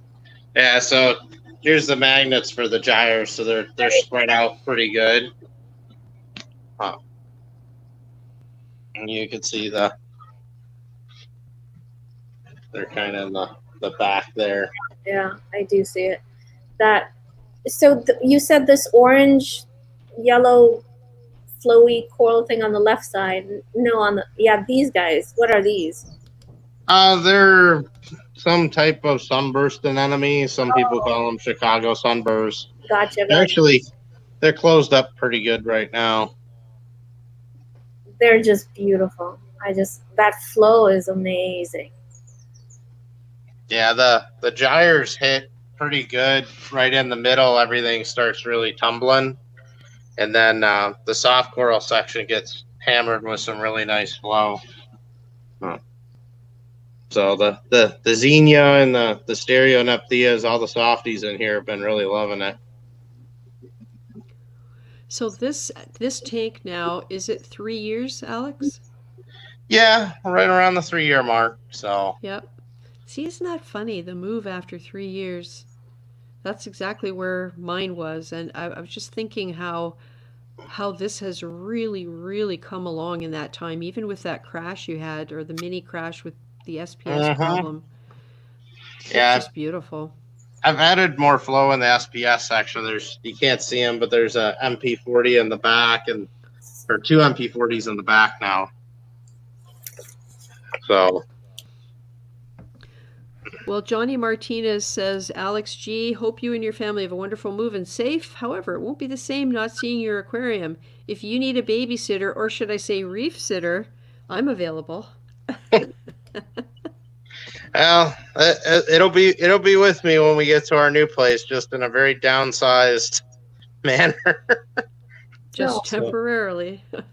Yeah, awesome. I'm gonna keep my big bubble coral, and my other bubble, and then like this softy plate with my giant Xenia and the Stereoneptheas. I'm gonna keep that, and then the hammers and frog spawns. I'm probably just gonna keep a few heads of each, because a lot of like the purple and greens have grown out. There's a whole bunch of it. I could sell a lot of that off and regrow it later. So my mushroom rocks, I mean, I got a couple of them, but I can keep one. So yeah, the SPS, I'm probably gonna chop those up pretty good and just keep some smaller pieces of a lot of them. I don't know why. I just don't think they're gonna do well, but we'll just have to wait and see. Yeah, and it's interesting you should say that, because when I think back over the 3 years, I didn't add SPS for probably a year, and they went through 2 cycles of doing really, really well, and then my tank crashed, and this happened twice. And then finally, at the end of the 3rd year, they're doing really, really well. And I was thinking that when I moved everything, essentially I was moving a mature reef into a new environment, and I was fully expecting the SPS to crash. And so far they aren't, and the fragging that I did is actually starting to heal over. So I honestly expected I was going to lose them, and so far I haven't. So it's, if you keep as much of the rock as you can, well, I mean, I don't need to tell you that, but that was my theory, is if I kept all of the rock, at least I would retain whatever bacteria is on it. I seeded the canister filters with media from my sump to try and get that going, ran it for over a month, 6-7 weeks, and then I started moving things. So, it seemed to have worked. Yeah, this is gonna be a much more rapid move. Yeah, exactly. I had the luxury of time. Yeah, I think mine's gonna be more of a, I'm gonna keep some rocks out of this tank, maybe and some of them out of like the refugium, and then basically it's just gonna be like established live rock. I'm gonna take a little bit of sand. I'm just gonna try and scoop off some top layers and put it in a nice tray. Yeah, I did that. And take that, and then I'll just dry out most of the sand, and I can wash it and reuse it later. Mm-hmm. So the main thing I want to have is a fair amount of rock, and then I'm only going to keep a handful of fish. So there's only like one bigger, well, maybe a couple. We'll see. But yeah, I just got to figure out the finishing dimensions of my temp tank, and then I'm going to have that set up to where I could basically go to my new place, put it together, and then like within like an hour of that be like putting livestock into it. Mm-hmm. Mm-hmm. It'll be like going to a frag swap or something. Yeah. Yeah. But much more stressful. Oh, yeah. Higher stakes. Yeah, I've toyed around. We'll see. Depending on how much coral I take, I might try to hook the calcium reactor up to it. Mm-hmm. Although I think I'm just going to stick to manual dosing. Hey, Nat King Reef and Derek H. Aloha. First time watching the live stream. Well, welcome. Cool. I was going to ask you. Oh yeah. Do you? I mean, I'm assuming your LFS or you know people who will be able to adopt everything that you can't take with you. And is there any chance that they might just kind of foster that stuff for a while? I thought about that, and I might ask a couple of friends possibly, but the only problem I've seen with fostering stuff, and I kind of did it when I moved out here, is that stuff can die. Mm-hmm. And yeah, and then they feel bad. Yeah. The foster parents get pretty upset when that happens, and I think it's going to be more of a, here, take this, you know, you can give me a frag of it later on. Mm-hmm. And then yeah, I'm gonna work out something with my LFS, and if he can't take all of it, then we'll work something out. Yeah, I had to keep telling myself, I've done this before, I can do it again. It became like a mantra. Yeah, no, it's kind of where I'm sitting too. Is it's like, you know, I'll be able to get this going again. Mm-hmm. And I don't need a lot to start. If the size temp tank I'm looking at, I'll be able to have a lot of frags. Yeah. So we got some questions. Drama D is wondering, what about that mega skimmer? I am tentatively planning right now to use it on the new system. I bet you the Smithsonian would be interested in it. Yeah. I don't know. It's not that big when you start looking at what public aquariums have. I saw a couple that I was like, I could fit inside that skimmer cup. Yeah, we saw skimmer cups the size of Volkswagen Beetles at the Ripley's in Toronto. Yeah, and I'm definitely gonna keep it because it's been a good skimmer. I want to do some modifications for the next system that it wasn't practical to try and do them here. Mm-hmm. But yeah, I think the next system I'll definitely do a couple things to it. Still running like a champ though. There's no reason not to keep using it. If it ain't broke, don't fix it. Yeah. Yeah. And Mike is wondering where you are. I forget. Are you in Illinois? Yeah, I'm outside Chicago. Outside Chicago, because Mike says he'll buy some frags. I don't know where Mike is, but.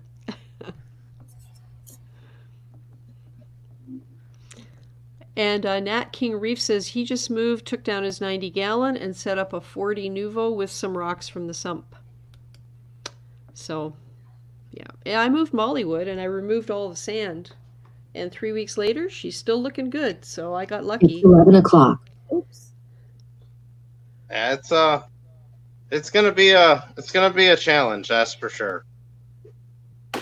So, but it'll get done. It's a lot easier to take things down than to put them up. So Yeah. In a way, I found it really challenging to clean out my fish room. It was borderline overwhelming to the point where I just wanted to throw stuff in boxes and walk away. Um, but when I look at the equipment, all the money I spent on everything, it would be really foolish to just put it away dirty with the possibility that I might not be able to use it again if I wanted to. So I just persevered and got it all cleaned up. It was really hard for me to do that, but it was worthwhile, and now it's all taken care of.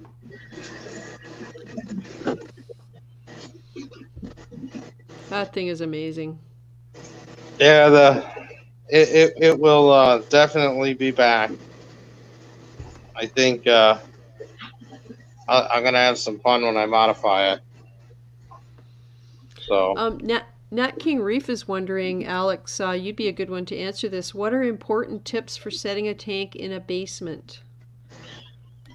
well, if it's a large system, probably the number one thing. I mean, this goes for any house, but good humidity control is a big one, and then making sure that you have a good outside air intake as well for like your skimmer. It does make a difference with the pH, and just overall, it's just good for the system. It's just making sure you put a carbon filter or something on it. So if someone's spraying stuff outside, you don't suck that into your reef tank, because they don't tend to like pesticides or herbicides very much. Yeah. I think the other thing about the basement too is just understanding how your basement's constructed and how thick the floors are. Like I know standard where I'm at in Illinois is that it's a 4-inch thick slab they pour for the basement, which that could support a really large amount of weight. But if you have things like a drain tile or something on the edge, that's why that was one of the reasons I moved my tanks out, was not just for access, but also to distribute that weight out further on the pad, so it's not sitting on the edge right next to a foundation wall. Right.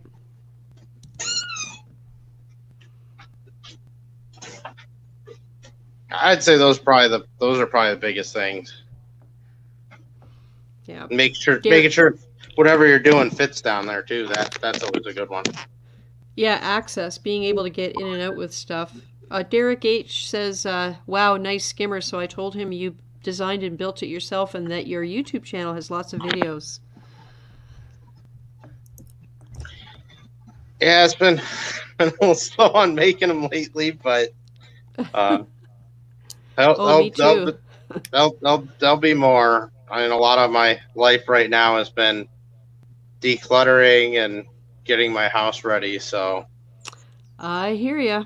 I've been through the same thing. I have all this footage all ready to go. I'm so far behind of the things that have happened. But you have priorities. You have to look after your reef, and you have to at the same time get everything ready so that you can move. yeah, the one nice thing I'll say is that this thing is pretty much can run itself on autopilot. So it takes care of a lot of the things. Like I haven't cleaned my skimmer in a couple of weeks, which is kind of neglectful on my part, because that's usually a twice a week thing. Mm-hmm. But things still running like a champ. So. Yep. And Mike is asking what type of calcium reactor you have there. It's a Geo 1218. They're commercial grade. So it's the biggest one they make. What media do you use? Oh, so I have been using Reborn and the Remag, and then the other side here was like a Carib C or a coarse, like a finer one as a secondary chamber. which I haven't even looked to see if Reborn's back in yet. I know they were having some problems with imports on it. I just heard the other day, I think it's Meliv has it back in stock. Okay. Yeah. Yeah, I'll have to redo that eventually, but it's been working good. I mean, calcium reactor with the Kimura that thing's just been a champ. So Cool. I don't know how I'd ever not go to a calcium reactor again for a large system. It's the way to go, especially with a peristaltic pump. That's like a must. I'll never use a needle valve again. So the peristaltic, which type of you use? The Camor? Is that what that is? Yeah, that was like the first continuous duty one that was for aquariums. Yeah. I looked at the medical grade ones and stuff, and I was just like, the thing's just a giant box. And yeah. I know. I think I'm trying to remember the name. I think Ecotech has one out now too. Yeah, the Versa. Yeah, that's it. So, but yeah, I'll probably put the same reactor will go on the next system. If anything, I'll have, if I have to go with something bigger, I'll DIY it. Mm-hmm. Oh, that I would love to see. Yeah, well, I don't want to pay for a bigger calcium reactor. Yeah. I own a calcium reactor. I don't have I have the regulator, and I don't have the CO2 tank yet, but because I don't need it. But I do have a calcium reactor. I also have some Reborn because I stocked up on it when I heard it was going to disappear. And now I can get more, so I'm almost ready to go there. Just make sure whenever you go to get a CO2 tank, I'd go to a local welding supply store and just lease or purchase through them. Oh, really? Okay, that's good advice. No, a lot of that is so. I don't know what the regulations are in Canada, but I have to assume they're pretty similar from a safety standpoint on welding stuff.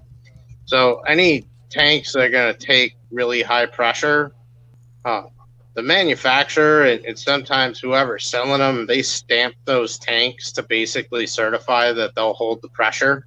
Mm-hmm. And a lot of them, like I don't know if they're in Canada, but in the United States, we have a company called Airgas as a local welding supply store. Mm-hmm. They flat out told me, they go, yeah, we get people that bring in tanks from other like manufacturers that they bought them off Amazon. Won't even touch them because they go, we won't take the liability risk with it if it's not our tank.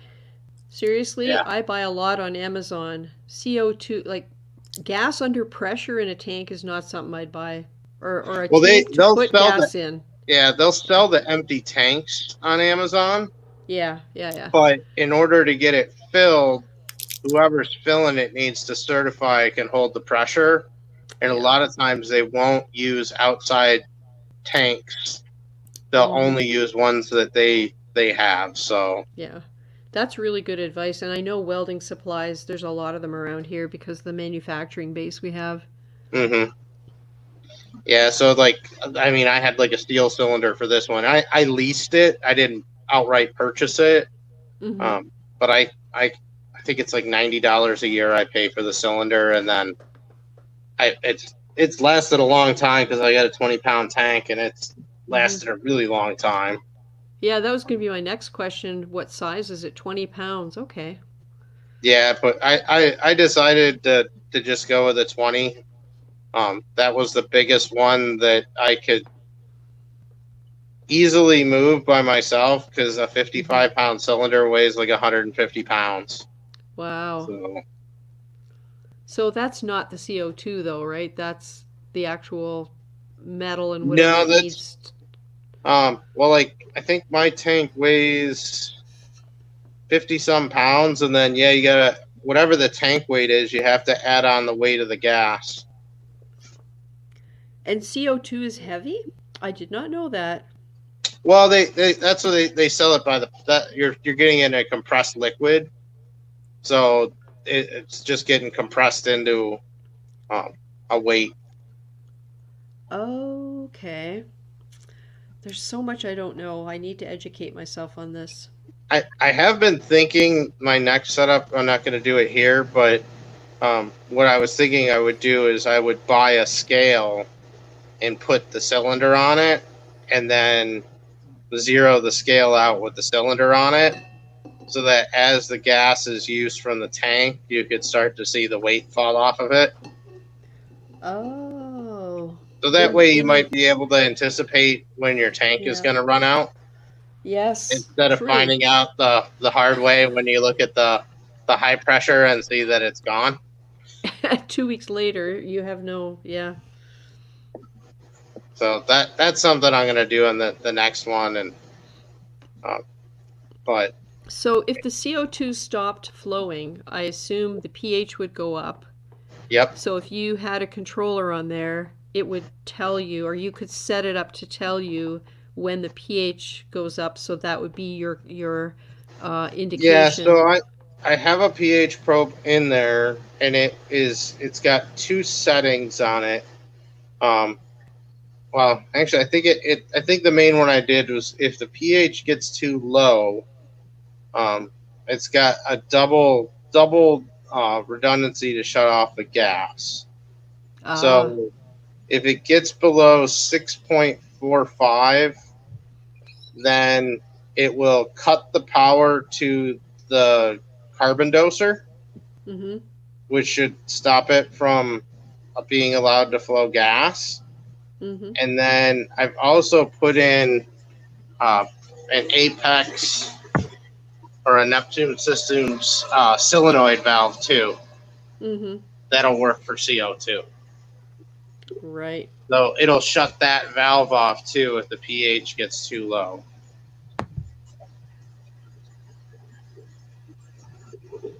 So. Yeah, Drama D said there's a weight stamped on the CO2 bottle as well, and when filled it should match the stamped weight, and this is how you know if they're filling it completely. Yeah, you can't really see it too well. Fairly close. See, it says 20 pounds. But yeah, I think this cylinder weighs like 50-some pounds because it's a steel one. Right. Neat. But the other thing I'd always say too is that you want to make sure your regulator is higher up and not low. I've only had it happen once, but if your check valve for the CO2 fails, water can backflow into the regulator. And I know on the carbon doser, well, it's an automatically like the thing's going to stop working, and the warranty doesn't cover that. Oh, and does it? Is it because it's electronic? The water ruins it. Yeah, okay. Once seawater gets in it, it's done. So on a stainless steel one, it might work a little better, but yeah, you don't want seawater creeping back into it. So that's why I keep the coil down here pretty low, and I've only had it happen one time, but I did get some water in it. Theoretically, it shouldn't be allowed to happen because of the pressure of the gas pushing in, but it happened to me. Yeah, Johnny Martinez is saying Alex is right on, just like in diving with the tank. So many dive shops are super picky on refilling. And of course you have to have the proper markings on the tank and the inspections. Like I'm all for safety, whatever has to be done for safety, because really what's kept me away from this thing in the past is, aside from space, is the idea of a cylinder of compressed gas inside an enclosed cabinet under 100 gallons of water. So it's always made me nervous. Yeah, this cylinder's got about 800 pounds of pressure on it right now, and it had about 900 originally, so it's probably getting down there a bit. Yep. Good night, Kat. Thanks so much for coming in tonight. It was so nice to talk to you, and I'd love to see you again. Thank you. Bye. Yeah, nice meeting you, Kat. Bye. Nice to meet you too. Your system's beautiful. Thanks. Good night. And Derek is wondering how much flow you're running through the calcium reactor. So I'm doing 24 mils per minute, which is a decent drip rate.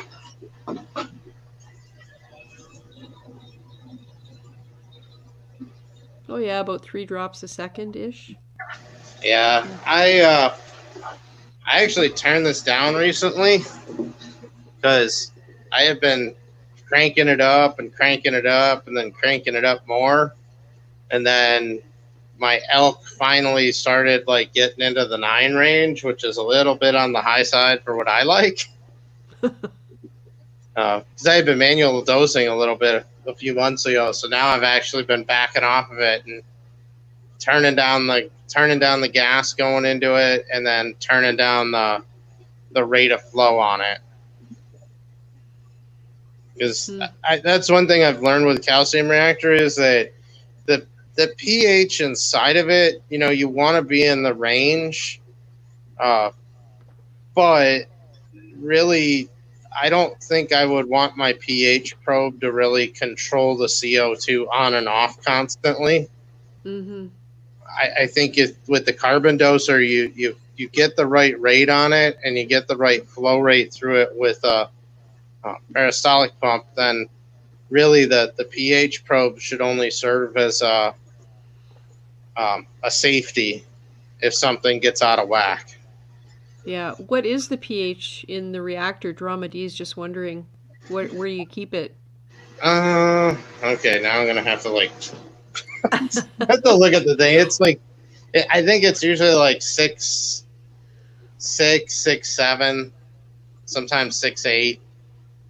He was just saying right that he was thinking that he expected to hear that you pushed more through there than 24, I think. Wait, say it again? He thought you would have pushed more than 24 mils. It was up around 30, but that, again, it's kind of the thing that I've learned with this is that you could almost have like a little higher pH in the reactor and then run more water through it, and that's something I still haven't kind of figured out the science behind how to actually calculate it, but it really is dependent on the amount of gas and the amount of flow you put through it. So depending on how you mix that, if you put a really light amount of gas through, actually it could be a heavier amount, but you really were running water through it fast, it can't dissolve everything down as much. The affluent won't be as strong. Mm-hmm. So, and I imagine, now maybe I'm overthinking this, but as the media gets consumed, there's more water in the chamber, so the ratio of water to media, does that affect the potency of the effluent? it probably has some effect over time. Just because if you are putting more water in there, and the gas will disperse a little bit more and have less contact, so it might actually make it more acidic because there's less media to neutralize it.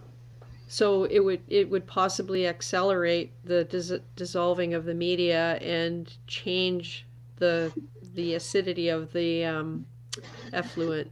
That's interesting. Yeah, I can't imagine it's doing that big of a difference, though. I don't know. But I'll say this much: this particular setup, I don't even look at this thing most of the time now. Yeah. When I had the needle valve on this, it's still plumbed in, but when the needle valve actually worked, that was like every day, every 2 days, you had to make an adjustment, or it would throw the thing off. And you know, it's funny because that's what Oscar, Insane Reefer, was talking about when as he was building the components for his calcium reactor, he was waiting. The next thing he was going to buy was the carbon doser. And he basically said the same thing. It was far more reliable and accurate than the needle valve. So that's something to think about. Just the reliability and the accuracy is a huge plus. Yeah, and the carbon doser is kind of an interesting subject because a lot of times in the forum, people just say, "Oh, I don't like that thing. It's not that great," and I'm like, well, even spending $1,000+ on a stainless steel regulator, I mean, they do work, but they could have adjustment issues as well over time. So I guess it's an argument for some sort of a monitor, like it definitely makes sense not to leave it just to your own checking. You know what I mean? Yeah. Like to have something in place that's monitoring and giving you feedback on a constant basis. Yeah, and that's why I figure if it dips the pH too low, that's all I really care about, because I don't want it to get turn the media into mush, and Yeah. I'd rather it shut it off and it let the alkalinity in the system drop than start dumping in some super alkalinity affluent that's gonna double or triple my system and kill everything. Yeah. Hey, Nine Stick Nate, Drama D's asking if the needle valve on there is all the way open. Yeah, I hope it is. Yeah, it's now open that you all ask. So essentially, it's not controlling anything. It's just a straight flow through. Yeah. The only thing this reactor used to, well, it still does it today, is that just because of the amount of gas that's in it, you can see it's bubbling up pretty good, and it's not very clear in there. The size pump on it will get to the point where it starts cavitating and losing suction. Oh. And I used, when it used to happen, I used to be like, oh, I gotta shut this down, try to bleed the gas off, and that's part of the reason I kept the needle valve on it. Is I would just push a bunch of keep the pump off, and then the gas will accumulate up here, and then I could bleed it off. But I found just leaving it alone, it'll restart itself in a few minutes. So, interesting.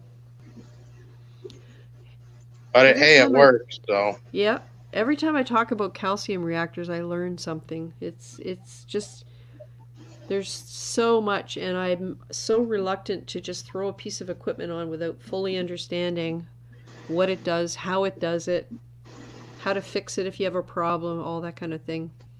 The best thing I could tell you with this, and just from my experience, when I put this on, is start really slow. Yeah. Don't try to get the pH down to 6.5 or whatever the media recommends immediately. Just slowly, gradually take it down there, and as let it run for a few days, and then see if you see your alkalinity and calcium, how they're changing in your tank. And I just kind of weaned off dosing slowly as I ramped this thing up. I think after 2 weeks, I started making some bigger jumps with the calcium reactor to get it sustaining, but you definitely don't want to crank it up to where it's too much. So it's just like anything, really. If you're going to make a change, start on the slow end and implement it in concert with what you're doing, and then gradually back one off and replace it with the other as time goes by and you understand what's happening. Yeah, I thought that was a lot better way to go, because then I knew by my dosing how it was changing throughout the week. I was I think I was at 3 to 4 cups of alkalinity a week when I put this thing in line. Wow. So when I was able to be like, all right, I'm down to like one, only 2 cups a week. Now I know I'm still consuming more than that, so crank it up a little more. And yeah, I don't ever do really big adjustments to this thing. I'll change the milliliters per minute by like 2 or 3, and then maybe I'll change the gas. I don't change the size of the gas bubble. I never touch the low pressure regulator on this. I only adjust how many bubbles per second, or how often it'll shoot a bubble of CO2 in. Mm-hmm. I haven't had to touch that low pressure regulator at all. Very cool. But yeah, taking it all in. So how's Miss Stabby doing these days? She's doing good. She just had I think she had a molt lately, because I tried to feed her a couple of times and she rejected or wouldn't show up, and then I fed her 2-3 days ago, and she came out and immediately stabbed the piece of shrimp, and I was like, well, I guess you were hungry. Oh, good. So, but no, the caulerpa is still growing like crazy, and then well, there is an MP40 in there. It's just covered in red mackerel. Still. I don't know if I don't think we got my flashlight over here. No, of course not. Oh. But yeah, no, there's it still has flow coming out of it. Jeepers. Not a lot. If you swapped it out, everything in there would just get blasted. Yeah. No, that's I can't argue with it. That's where it wants to grow. Yeah. But the caulerpa is about ready to get another trimming, but I've just been so busy with everything else. This whole thing's just been on full on autopilot. So I had it's hard. I had a couple SPS that aren't doing great, but for the most part, it's also brain space. I mean, it's not just the actual physical work that you do, or the tasks that you're doing or whatever, but even things like you get an email with a question about something. Well, then you have to do some research and figure out what you want and talk about it. And before you know it, you've spent 5 hours trying to decide whether to get this kind of water heater or that kind of water heater, right? Like, honestly, that's what we found early in the process. There were so many decisions that we had to make, and we wanted to make informed decisions. So you just have to spend the time, and it chews up enormous amounts of time. Yeah, that was the only nice thing about our house, is like a lot of that stuff was not a option. Ah, okay. It's like, this is what they're putting in all the houses in the neighborhood, so this is what you get. Mm-hmm. Yeah. So yeah, I think it was a little easier that way. Just had to pick some tile and exterior stuff, and I have to call them back because I had a lot of electrical stuff that I wanted them to do. So. Well, you know what? That's the only thing we went over on, was electrical, because of course the fish tank, I have 2 sets of 4 outlets on either side of the tank. They're going to be located like in the tank room. They're going to be located hidden, like in such a way that you won't be able to see them when you come into the room, because they'll be slightly behind the stand legs. It's going to be a foot out from the wall, and all of the cords and everything are going to be mounted on boards, like for the power heads and water movement stuff. And so the electrical stuff, plus we're light freaks. We really like a lot of light in our houses, and we added some lights and we made some changes, and yeah. I had for the aquarium, and I actually have to call them and find out. But I was like, yeah, I need a I just told them drop a 60 amp sub panel in this part of the basement. Mm-hmm. So. Yeah, we upgraded our service to 200 amp. Yeah, 200 amps standard, and that's the other thing I got to ask him. I told him I want a 225 amp panel. Oh, is that right? Yeah. Yeah, that's Yeah. the biggest you can go residential. So, Mm-hmm. but I gotta, Yeah. I have to. I had another 220 line run to my garage, but I figure with the 60 amp sub panel in the basement where I want it, Mm-hmm. because my wife would hurt me if I ripped up our brand new finished basement to do electrical running. So that's why I was like, I'll have them run it there, and then my aquarium and all its Yeah. breakers will be in one spot. Well, the start of our process was when we had the very first meeting about the working drawings. We requested that the electrical panel be moved from the front corner of the house back to the utility area where the furnace and everything is. And they didn't want to do it. And we said, well, we want to put 300 gallons of salt water in the room right above it. Do you not think it would be a good idea to move it down the wall? And they moved it. We had to pay for it, but they didn't even want us, like, they didn't even want it to be an option. And we just said, well, don't you think it would be better if it was like, yeah, so it's, Yeah, my you got to my think main ahead. service panel's in a different part of it's in the finished part of the basement, and I was just like, nah, just run me a sub panel. Yeah. So that way I could break out from that sub panel and do whatever I need to do. Mm-hmm. So, but no, it's gonna be exciting, but it's gonna be time consuming. Oh, yeah. Time Good night, consuming and Mike. stressful. Yeah. Good night, Mike. Thanks for stopping by. Well, that is really cool, Alex. And bigger and better, right? I'm sure there are things that you'll do differently because of what you learned here. And there are new things you'll come across that will confound you for a short period of time till you figure it out.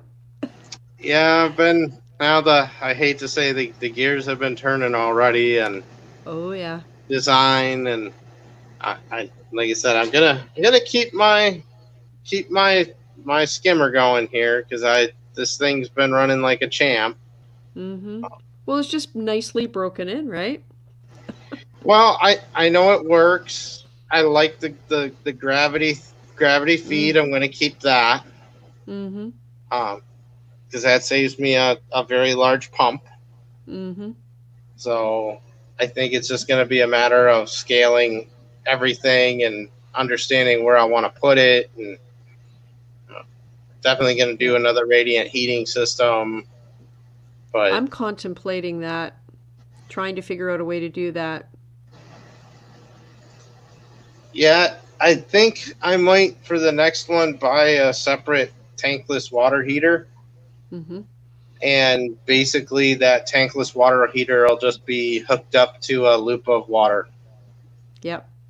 And then I think the only thing you got to overcome with that is making sure that, because those turn on based on the flow going through them, from what I heard.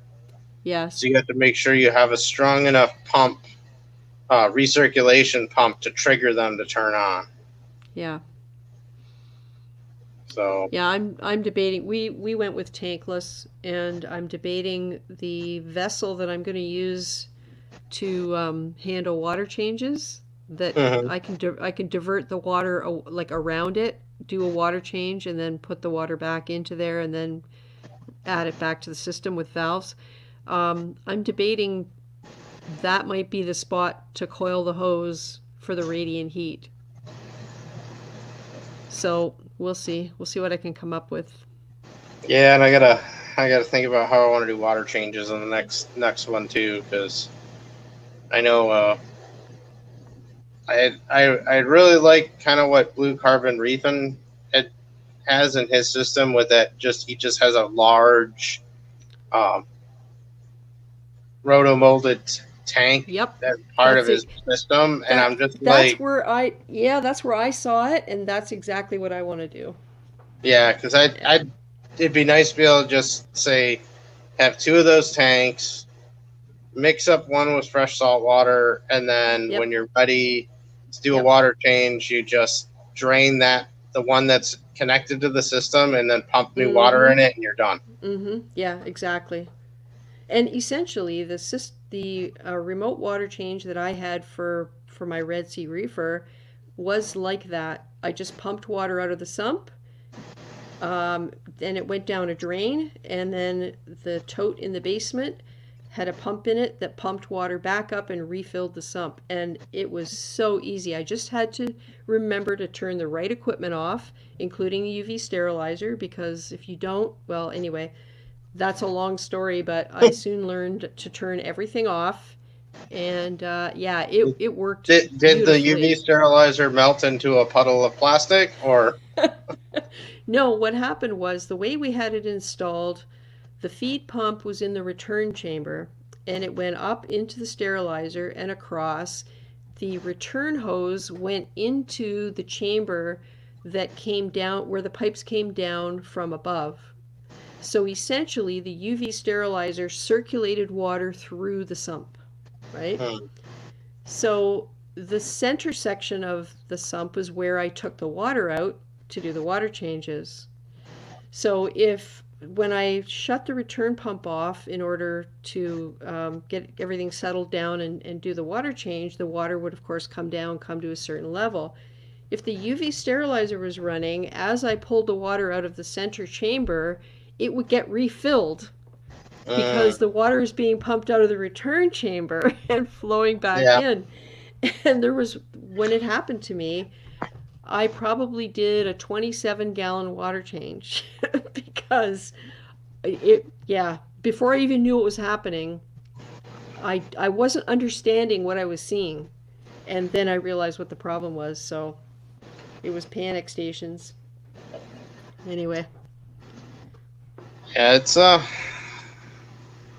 gonna be an interesting time to do it all. That's for sure. Yeah. So. Yep. But no, I tend to have it. The tanks will be in the finished basement section with some nicer seating. Mm-hmm. So hopefully my wife will be able to come downstairs and enjoy everything a little bit more. That'll be good. Yeah, I think she would enjoy that. But I guess it was a bit sudden to buy this house, but it was just the layout we wanted, and I couldn't pass it up. Yeah, we pretty much got really lucky with our timing because we started looking in October of 2018 and we were going to build, and it was going to be in the second phase of a subdivision with the type of lot we usually like to get with trees behind and blah, blah, blah, backing on a golf course. But that didn't work out. We made a decision to go to a small town that's a little further away, but still less than 15 minutes door to door to my daughter's place, and build with a large volume builder. And in the meantime, we had made an offer on another house that taught us a lot about what we wanted and didn't want. And then we moved forward because we thought we needed a premium lot. We don't. Because we put an offer on this house that was on a corner lot. So we thought, okay, obviously we don't need a premium lot, so let's start looking at other options. And we came across this builder who had about 20 plans, and we found one that was perfect. And because of the timing, we were able to buy it for the old prices because they adjusted the prices right after they gave us all the pricing. So before we even move in, the house is worth more than what we were paying for it because of the new pricing. And we were able to get awesome upgrades for within our budget, including this opportunity to have a 10 by 12 foot fish room for me and access to the basement directly below. The layout was perfect for that. So, we went ahead and did it. Then COVID hit and we're all worried about, oh my God, nobody's going to buy our house. But it's working out, so it must have been the right move. Yeah, we're hoping to have our house up for sale very soon. So yeah, What took the longest for us was getting the aquarium out. I sold it within 6 hours of posting it. And then they came and picked it up a few days later, and we just went to town on that room, got new carpet put in, and now it's back to being a bedroom. Yeah, mine's gonna be more of a sign will be on it that says this will be removed. Yeah. No kidding. No kidding. Oh, Johnny Martinez is saying, have the plumbers tee off your main water service, go straight into your pump room, better pressure rather than go through the house plumbing. Yeah, that's going to happen because of where we have everything downstairs. But I will check that because that is really good advice. We do know a plumber who did some specialized aquarium plumbing for us in this house. And he did exactly that. He teed off the main service for our RODI that feeds the RODI tote and thus the salt water. So yeah, thank you. That's the one thing I gotta call them up on is I forgot.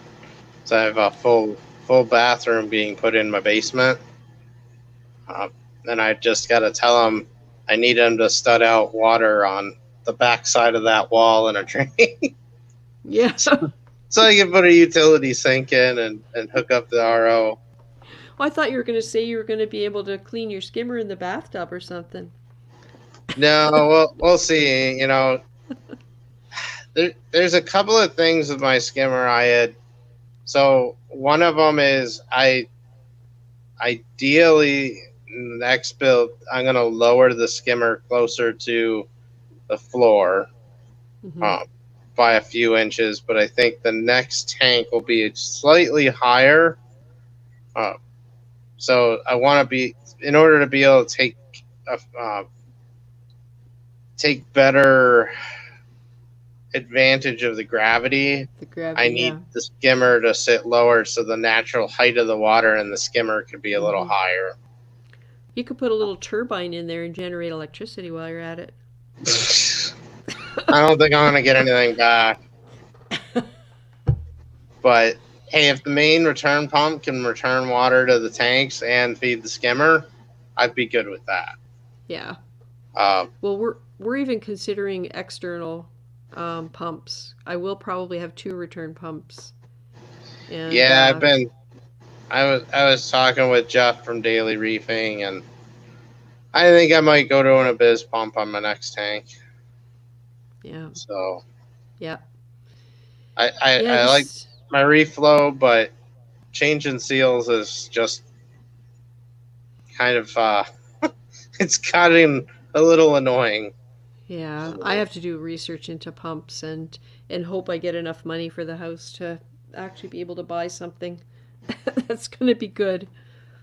Yeah, I got a lot of different things I'm debating right now as to how I want to have access and humidity control and all those things. So yeah, we installed an extra window in the area right above where the sump's going to be, and that's going to give us the opportunity to install an exhaust fan if we need it. I mean, I don't anticipate a whole lot of issues with humidity. I'm going to have everything built with lids as much as possible, just like you've done here. And because my tank will actually be upstairs, I'll have to make sure I can deal with humidity there in that room. But it's got a window, it's got doors, so it should yeah, I'm not entirely sure what I'm gonna do yet, but I'm gonna. Well, I haven't told my wife yet that there'll probably be a couple of holes cut in the outside wall for vents, but she won't even know it happened. Yeah. Well, we debated having them install some ports through the foundation just with PVC capped on both ends so that we would have the opportunity to run pipes and whatever. But you know, they were getting a little freaked out with the things we were asking for, and we kind of drew the line at that. And we figure with a sliding window, we can always slide it open, install a panel, and go through that. Well, and we can put generally, insulation if we have to. Yeah, and like I don't know how your house is, but generally, like at the top of the foundation, you're gonna have that first uh, the sill plate, and then you're gonna Yeah. have the main headers that go on top of that. And generally, for ventilation and stuff, that they'll just drill a hole through that header to put vent pipes through because it's wood. Right. So, because that's what I just anticipate that I'll do is just uh, drill a couple of 4-inch vent lines, and I'll probably have an intake and an exhaust line. So, but we'll see. I gotta do a lot of planning because I think my next system I might like the big fish tank, um, where I'm not really worried about corals. I'm just keeping fish. Uh, that I don't think I'm gonna need to worry about having screen tops on. I can have solid tops. Oh yeah. That'll cut way back on evaporation and everything. So, So where would you put your lights then? well, so I've decided because like here I go all the way to the ceiling and I'm attached to the house. Right. Because we'll be in the finished basement, I'm not gonna do that, and I'm going to make a top frame. So basically, I'm gonna canopy all the tanks in, so the lights will they'll just be attached into that canopy. Oh, okay. Yeah. But the idea will be is that canopy is somewhat sealed, Mm-hmm. And it has a negative pressure inside it, so that it's pulling air in, and not allowing the humidity to get out into the finished basement area. Right. Interesting. So I just haven't worked out how I do the fresh air in. If I dump air into that canopy and pull it out. So. Yeah. And are you able to disclose at this point whether your water volume is going up or down? I think it's a fair assessment to say it will go up. Of course. That's awesome. So, yeah, I think I might be a little sneaky on this one and not really share what the plans are going to be right away. Well, you could change your mind. I mean, or you could run into something that affects what you're able to do. Yeah, I have a pretty good plan of what I want to do. I think part of it's just going to be budget, how I want to budget it, and what I'm thinking can make sense. And I got to consult a few people for some engineering advice as well. So, but I think it'll work. It's just going to be a matter of time. Yeah. Well, and then because you'll have seating, you could conceivably charge admission and have people come in and sit there with their popcorn. And I'm sure once it gets around the new neighborhood, I'll have some friends. Yeah. Well, mine is going to be right at the front of the house, and it's a 3-pane picture window. So probably 3 of the 4 foot depth of the tank will be visible through the window, because it's going to be 4 feet front to back, 6 feet wide, and 4 feet front to back, and 1 foot out from the wall. So the front of the tank will be 5 feet ish into the room. So it's probably going to be. I got a good idea. See how close can people get from the sidewalk to that window? Let me see now. I think we paced it off. It's something like 30 feet. Oh, so you could make a little walkway. Yeah, that's right. With a viewing port. Put a quarter in or something, and the shade comes up to see the aquarium for a few minutes. Want to know what the blue light is? Put your dollar right in here. That's crazy. Oh, yeah, it would be an interesting one for the neighborhood, I'm sure. Yep, definitely. Well, like I said, the builders are freaking out a little tiny bit. Yeah, I gotta call mine on the electrical stuff because I'm sure they gotta be going. what's he want all this extra power for? Yeah. Yeah, this is it. Well, the solution for supporting the tank was to build stud walls on 24-inch footings, 6 feet apart, actually 5.5 feet apart, and they're wide, and 6 feet out from the wall. So because they're stud walls, we had them put the actual plugs on that wall, like in that wall. Mm-hmm. So they're close to the tank, but they had to go close to the back so that I'm able to access down the sides of the sump, because it's all going to be waist height. I'm not crawling around on the floor anymore, never. I don't blame you there. Yeah, so they actually had no problem putting all the electrical plugs on those studs right near where we want them. So that's good, because I was a little concerned that they would insist on putting them along the outside wall. So we'll see how it all works. Yeah, that was that's always been one thing, and the way I'm kind of looking at my design right now is that I'll do something similar with the power that I did in here. Is that everything's going to be mounted up high, Yeah. above the water line, and then everything will be in waterproof boxes just like this. Yeah, I think you have to. You just don't know what might happen. Yeah, it's just going to be a matter of planning out a lot of. I think what will happen is I'll do the fish room part first, just because, like, I know I'm going to use this 265 for sure.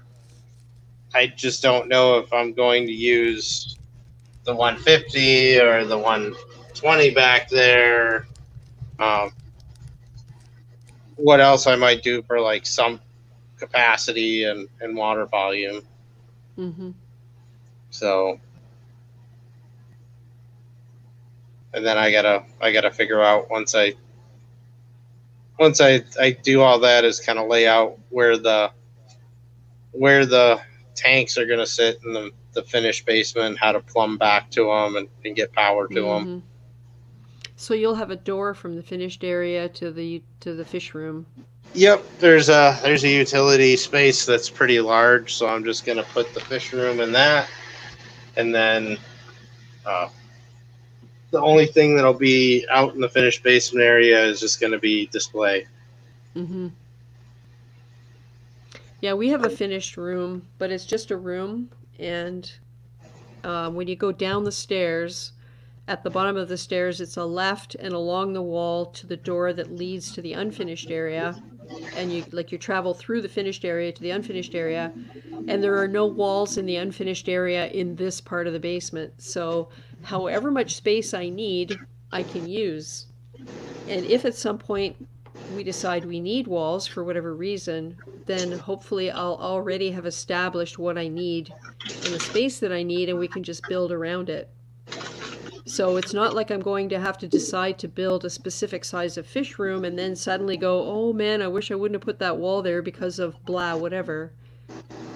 So that's kind of, that's going to be efficient, I think, when it comes to space, because we won't have to be making changes.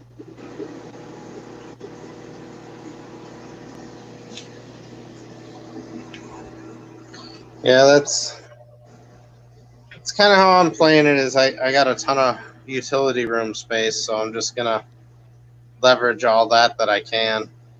Yeah. Oh, it's just gonna be hard to get rid of a lot of this stuff and sell it. But yeah, I can imagine. Well, on the plus side, the majority of it's all aquacultured, so yeah. That is one nice thing, at least, is that I can have a vast majority of it will be all reobtainable. Yeah. Yeah, exactly. So, but yeah, the bubble corals are going with me. Even if they take up half the tank.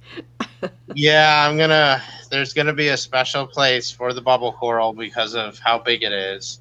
Yeah. but I think a lot of what it's going to be is that I'm going to make a shallow section and a deeper section. And then the deeper section will house the bubble, and well, that's probably all that it'll house from the reef side, and then a few fish in the other section, and that's the rest of it'll be whatever I can pack in there. We'll see. It's going to probably look like a completely full reef tank. I know. Well, mine does not look pretty, but it works. I think I need to do a video on that fish room because it's pretty horrifying. But you know what? The main idea is it's life support for that box of water. And all I have to do is keep it alive. Well, that's why I figure I put that ginormous skimmer on there that's rated for something like 3 times the size. Yep.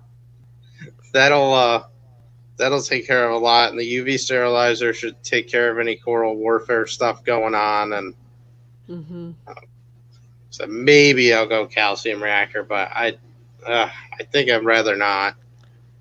We'll see. Yeah. My wife's not going to be so thrilled with the way that the front part of our townhouse is going to look with the temp tank. But it's temporary. Yeah. Well, I didn't exactly tell the people that were renting it from, or they know about our dogs, but they didn't say anything about do you have fish tanks. So. Yes, but you're responsible with your fish tanks. You've gone through the phase where you're likely to have a catastrophic accident because of something you didn't think of. Yeah, and this is going to be as safe as I could possibly make it, and I'd have a hard time foreseeing something fail. Yeah. Because I'm not going super deep. I'm not making crazy dimensions. Yeah. And you're keeping it simple. Yes, that's the biggest thing, is it's all going to be simple. So I think that's probably the biggest thing, is that it's simple. Yeah. So that is really awesome. Well, I'll be thinking about you as I'm going through the throes of getting all my stuff ready. And maybe you can join us again and kind of update us on what's happening.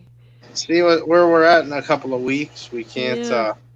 We're not due to move out of here until the end of August, so we'll be around for a bit. But I think probably starting this week or next, I'm gonna probably start pulling a few things out of the tank. So.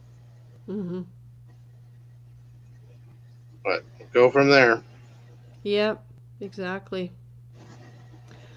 Well, it is almost midnight. So yeah, I think before I turn into a pumpkin, I should probably say goodnight. Oh, it's good talking. Yeah, I'm so glad you came on tonight, Alex, because honestly, I was thinking about you and other people that have been in here and we haven't seen for a while, and just hoping that everything was good and you're all okay. Yep, we're doing good. Do have one family member that did get diagnosed, and hard to say what the outcome will be there, but yeah, just go one day at a time. Yep. That's all you can do.